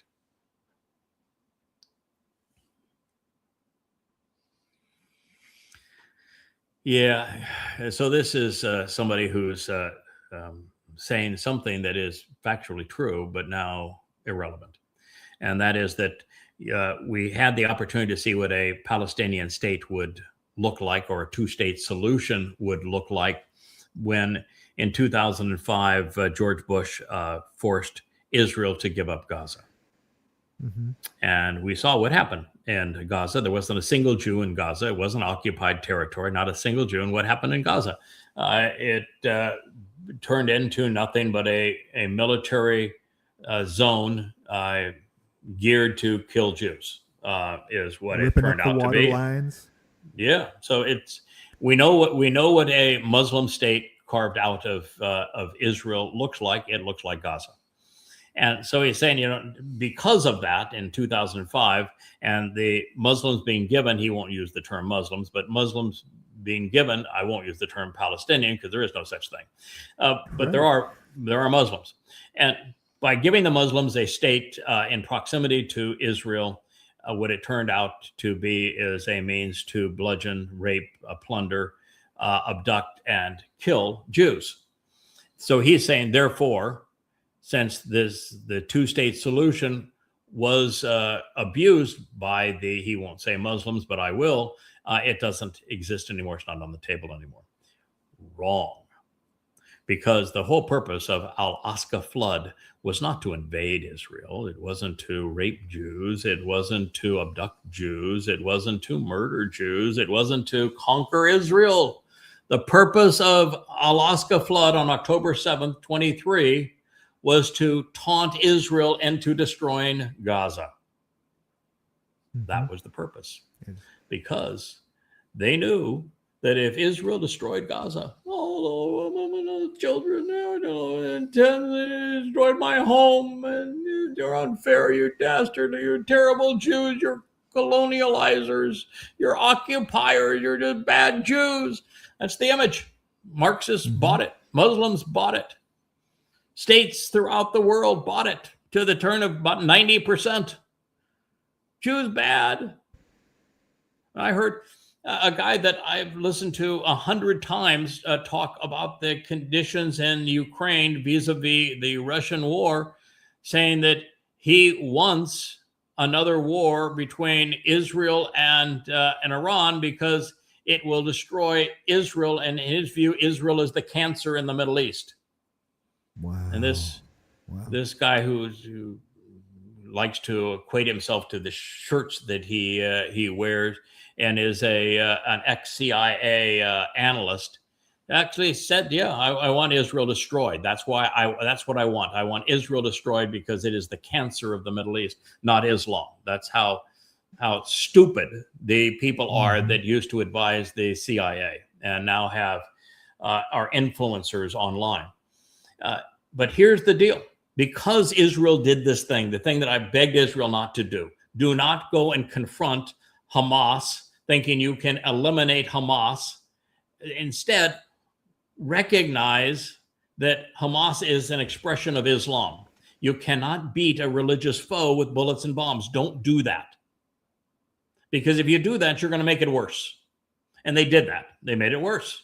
And the Muslims knew that's what they were going to do. They had already formed all these wonderful alliances with the hideous alliances, really, with the Marxists. They had already been funded by Qatar worldwide to have all these demonstrations on death to Jews and genocide in Israel from the river to the sea. Let's wipe them out. Let's globalize the Intifada. They knew Israel was going to do this. They knew that the result would be that they would turn the world against Israel. And by so doing, they guaranteed the creation of an Islamic state carved out of Israel. Do they want the two-state solution? No, they want a one-state solution. They do not. They want a one-world solution, which is that it's Islamic or Marxist everywhere. And that's what they want. They want the obliteration of Israel through the creation of a terrorist state carved out of the heart of Israel. But you, pal, don't get it. You were played and taunted into destroying Gaza for the express purpose of, by destroying Gaza, they turned the world against Israel. And now Israel only has one friend, and that friend is the great betrayer. He is the copper confabulator, the man who is demon possessed in Donald Trump. And he is absolutely going to betray Israel, and soon. And this is what Israel did to itself. So I'm sorry, pal. What you've said is absolutely true, but now it is completely irrelevant. And the Fakistanian state carved out of the heart of Israel is inevitable, and it's imminent. And that is what the prophets have also declared. It's all right there for us to read. We should probably end on this one because we're an hour and 50 minutes already into our vlog on the blog. There's so many good things to talk about. We could do this for. We could just keep going and go. Yeah. We just keep right on and going. Outdoor studio. Yes, we can move. We'll send Rich out and set up the outdoor studio, and we'll. It's a beautiful day in paradise. We just go right on outside. This is so stunningly stupid. The man on Trump's left, camera right, is a cokehead. He is a a man who accepted bribes. The man on the left is the man who's received more bribes than anybody in the world. He received $20 billion in bribes before his crypto family business and his crypto coin initiative funded by the Pakistanis, the Qataris, the United Arab Emirates, and Saudi Arabia. So those countries prior to his indulgence in the crypto scheme had already given him $20 billion. He is the most bribed individual on the planet. He sells pardons for between $1 and $2 million apiece.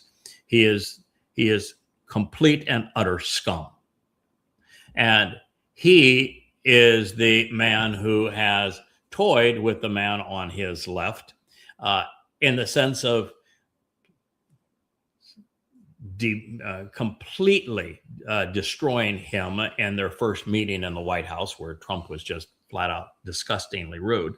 But Trump ended that meeting by saying, you know, the only solution here is we have to back out and stop sending weapons to Ukraine, because this war will go on forever if we continue to arm the Ukraine. More Ukrainians are going to die. This is not a good thing. He walked out of the Oval Office and made that pronouncement. I said, oh my God, this guy's actually figured something out that's right. But then he paraded his theme to the Europeans. He says, no, we're not buying that. And when the Europeans wouldn't buy into it, and the United States global reach of its dollar as the reserve currency is gone without the European acquiescence to it, he backed right down. He said, all right, well, more weapons to Ukraine. What the hell? And then he went to, well, we're not going to give weapons to Ukraine. We're going to make Europe buy the weapons that we give to Ukraine. Mm-hmm. He just went from the only hope of a solution to assurance that this will all end in world war. I don't think there isn't a solution anymore, because the Russians have no incentive to stop. Yeah.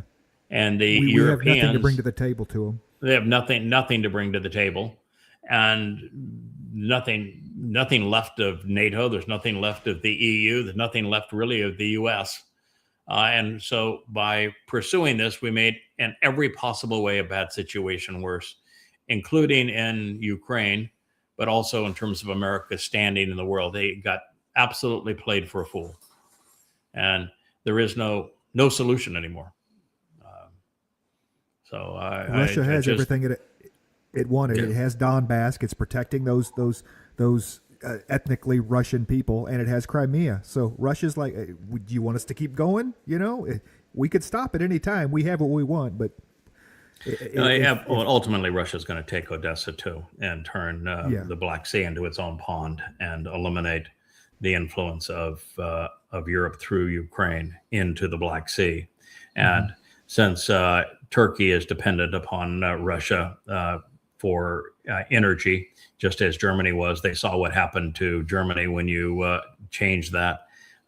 Even though Turkey is part of NATO, Turkey is never going to tango with the Russians. So the Black Sea is going to be a Russian lake, and they'll eventually take NATO. They don't want Kiev. They don't want Western Ukraine. It's too expensive in the sense that too many immoral people dependent on bribes. They don't want the responsibility of that. Let them bankrupt Europe.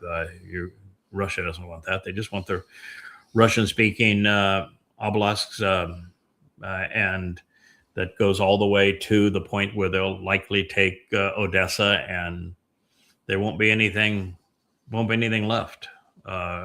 Just total swath of immorality and decay. And the Ukraine has been that way for a very long time. Back in my Shattering Myths radio days, I used to do programs on the Ukraine, talking about how it was the most graft-ridden state in Europe by a long margin, and that it was totally dependent upon the IMF and Russia for financial loans, because they couldn't pay their own way. And that we finally reached a position where the Russians were supplying the money for the Ukrainians to be so graft-ridden. It's about 20-30% of everything that happens in Ukraine that turns into graft. And that you can't run a business when you take 20% off the top. It's zero chance of success. No business will survive that. And so countries can't survive it either. But the Russians had a way of accommodating the Ukrainian graft, and they knew the Ukrainians well because they had the pipelines from Russia through the Ukraine into Europe.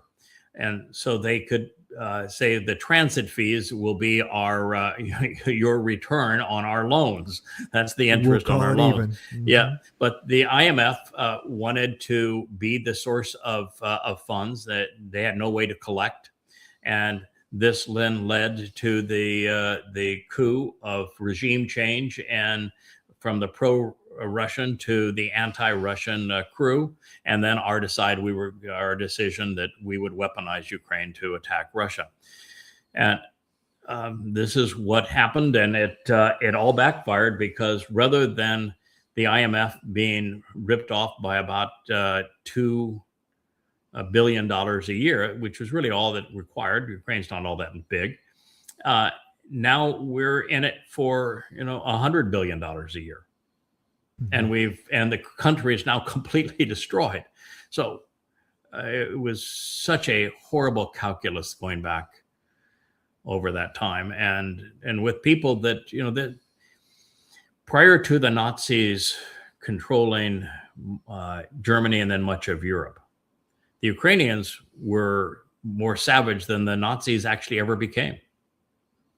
This is where pogroms began. This is where the most ruthless of the anti-Jewish attacks not only occurred long prior to the rise of the Nazis, but during the time of the Nazis. There's nothing worse than Ukraine. This is the rump of Europe and has been for a very long time. It is a group of people that are synonymous with the cokehead there on camera right, and to say that you're for freedom and democracy and rule of law and integrity when you're backing the Ukraine against Russia, you're actually on the opposite side.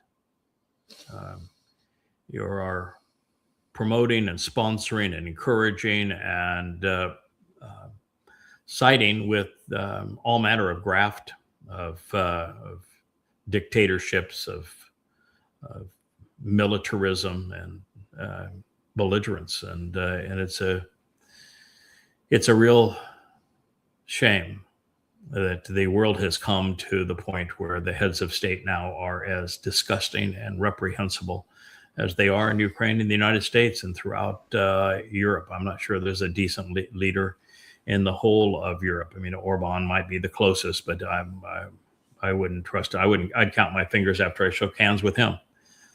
Yeah. Well, the veil has been torn off of all of them now. I mean, politics has never been a service industry the way they present it, ever.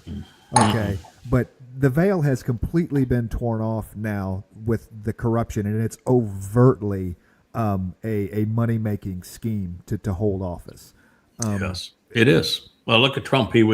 Trump would have been bankrupt and in jail had Elon Musk not come up with $300 million in those swing states to prevail and get him in the White House. And once he was in the White House, he picked up billions upon billions of dollars in bribes and went back to being independent and financially wealthy. I mean, you look at the likes of people who have been bartenders or refugees who are now in Congress on $100,000, $200,000 a year salaries, and they're worth tens of millions of dollars.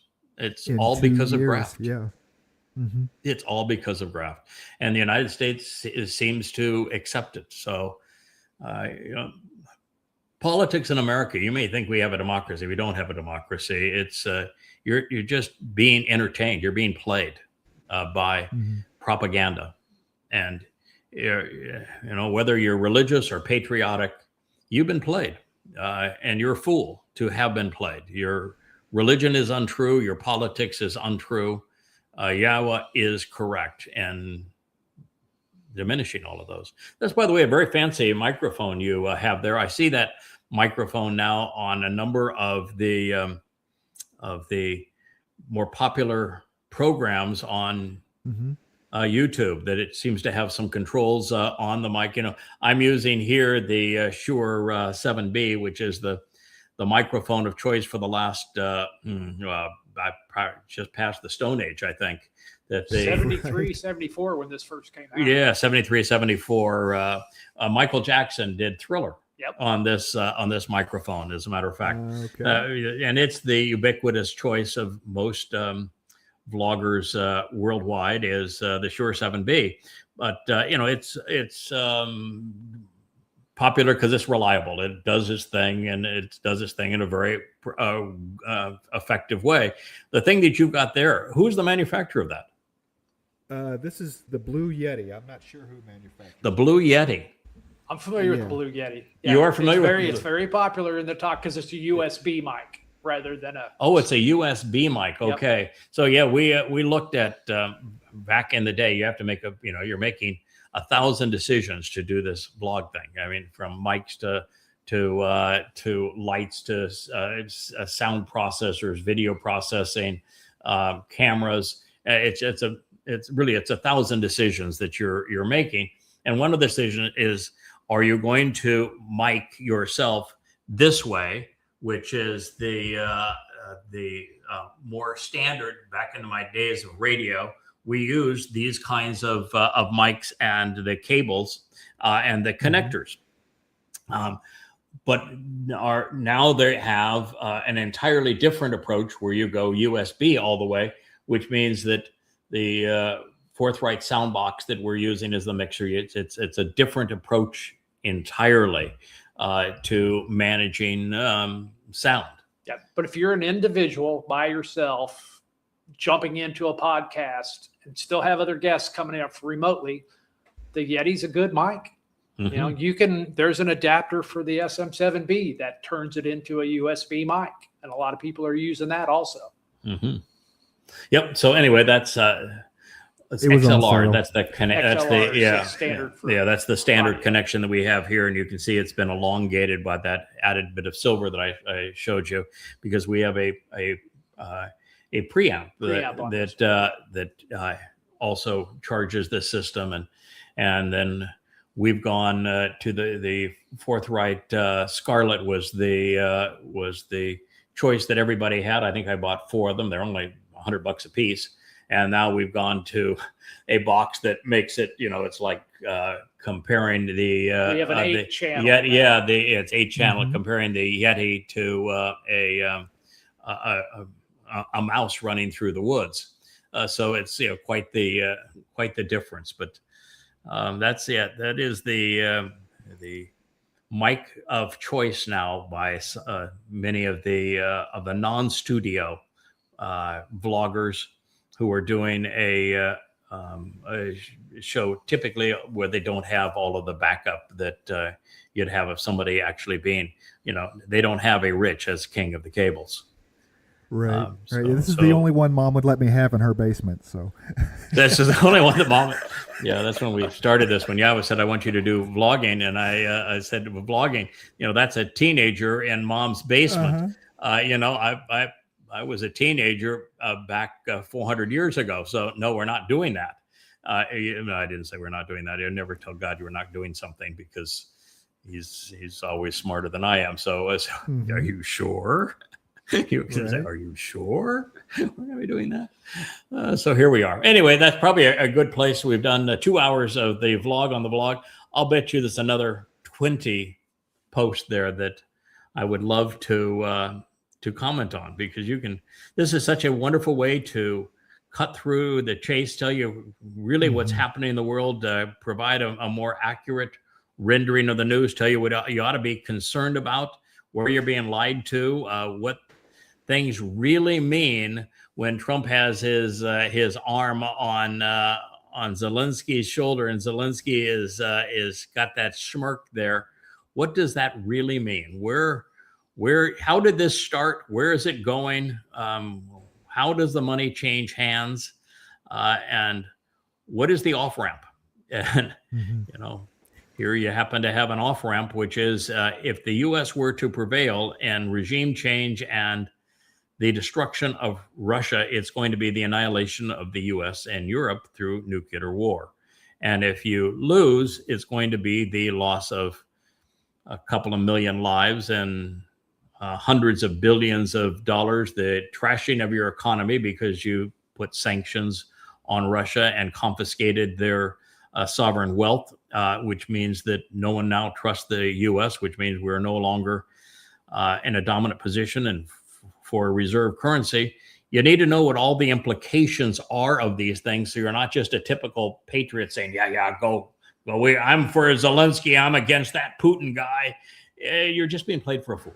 And the purpose of the vlog on the vlog is to cut through all of that so that you really know what the truth is behind the headlines.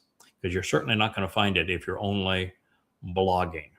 Because I will assure you, on the most popular blogging sites now, on X, for example, it is a cesspool of anti-Semitism, of racism, of Marxists and MAGAs and Muslims, all run amok. A very, very toxic environment. In fact, it may be more toxic than Mars. Freedom of speech without freedom of reach. They're never going to let you reach out. No, they particularly on X, when Elon Musk turned X over to Gronk and said that we're not going to run X like it used to be on Twitter. On Twitter, what you got to decide is whose posts you would see by following them. And people got to determine whether or not they want to see what you have to say by following you. But I am here to tell you that once Elon Musk turned X over to Grok, what happened is people that follow you may or may not see what you post. Most won't. And people you follow, you won't see what they post. You're going to be served a feed that's based upon what Grok wants you to see, and your posts are going to be distributed based upon what Grok wants you to be able to convey. And artificial intelligence is going to be the most destructive force in the world over the short order. It is causing people to no longer think for themselves, and it is being presented as intelligent when it is not. It is a system that takes information off of the top. It is a finger up in the air. What is the most popular and most prevalent conclusion, of which popularity is absolute proof that something is wrong? Mankind has never been right. Truth has never been popular. YAHOWAH in particular has never been popular.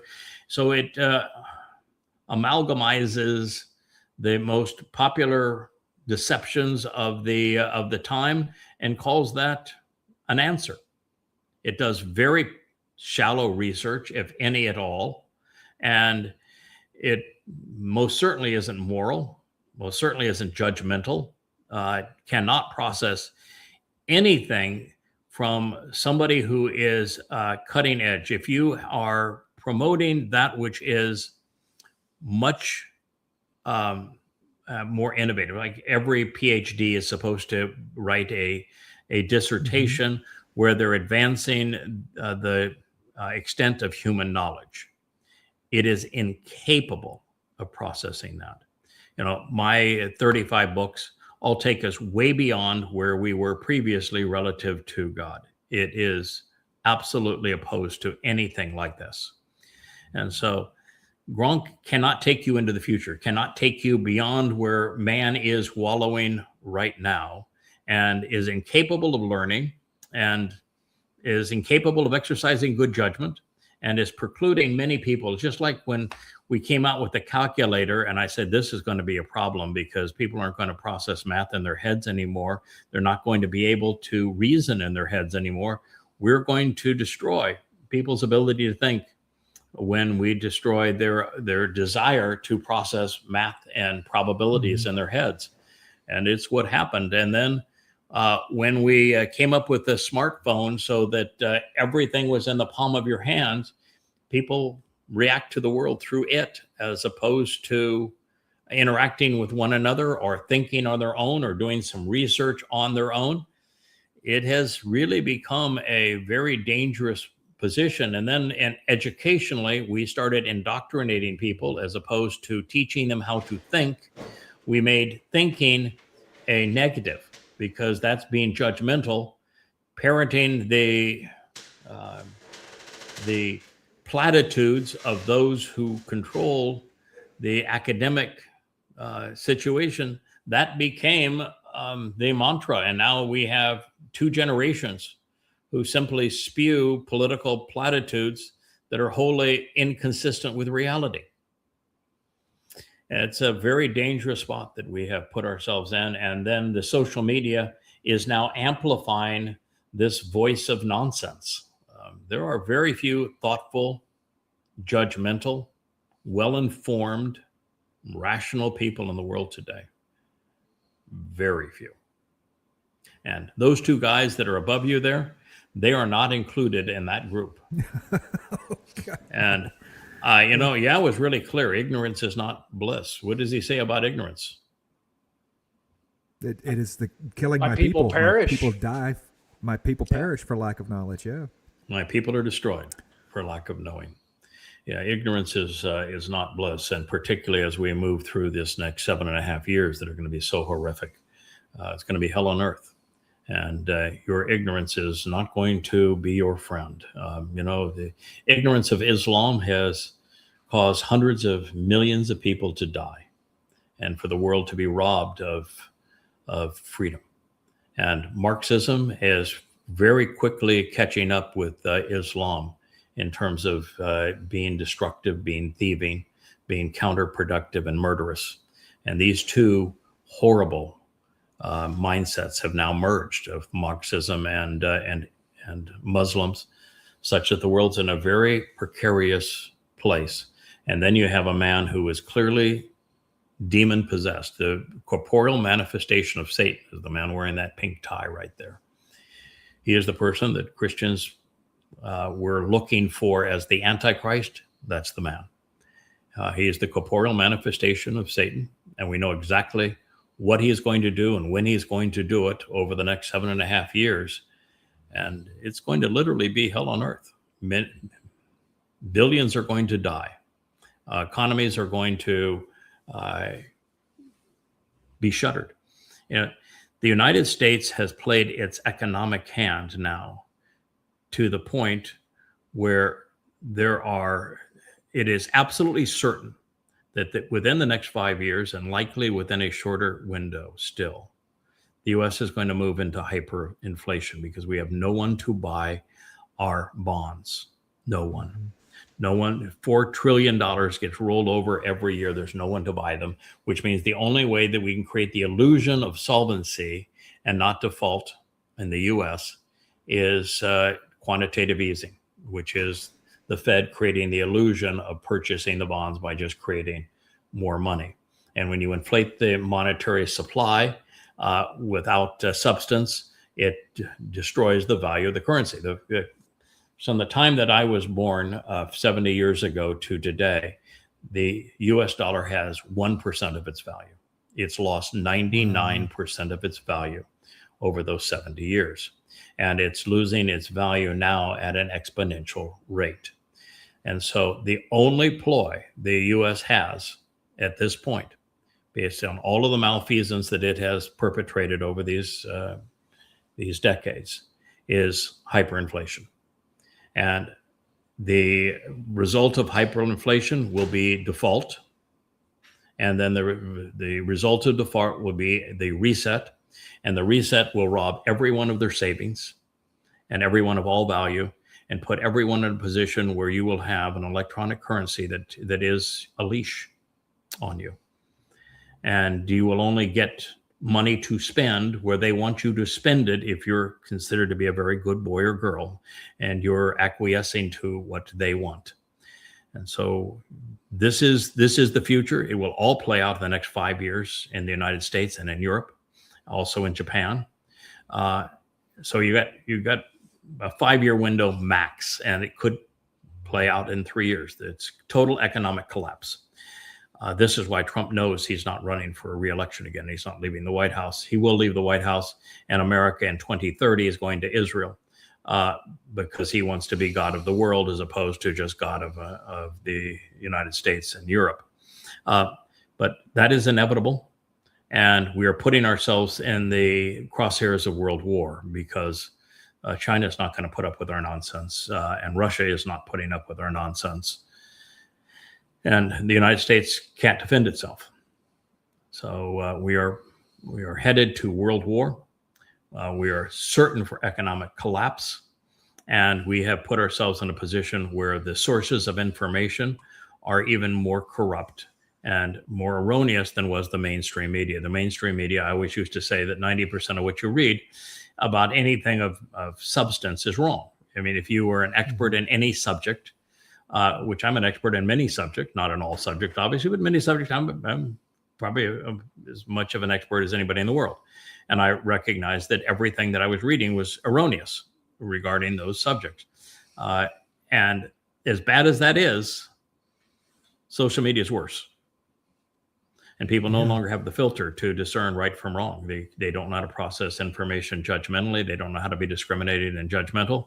And so we are witnessing 3 things happen at the same time: economic collapse, world war, and a total degradation of humanity's capacity to think rationally. That does not end well. Well, we know how it ends. It ends with the complete obliteration of all of the dunderheads, the religious dunderheads, conspiratorial, anti-Semitic, and religious, as well as political. They're all eliminated, and God is going to do the ultimate reset. But in his reset, everybody comes out fabulously wealthy and enriched and empowered, and rather than controlled, emancipated. So there will be a great reset, but very few people are going to be part of it. And that's going to occur in less than 8 years from now. So that is the happy note. I'll be there. Yeah, I'm ready. Yeah, I'm going to be there. I'm going to establish roots there. I'm going to still a lot of work to do. A lot of work to do, and we're going to do the best we can to help people through it. And a program like this, a vlog on the blog, I think goes a long way to making that possible. So thank you. I've enjoyed the lovely sounds of the new mic, Yeti and all, and glad we were able to do this. So thank you so much.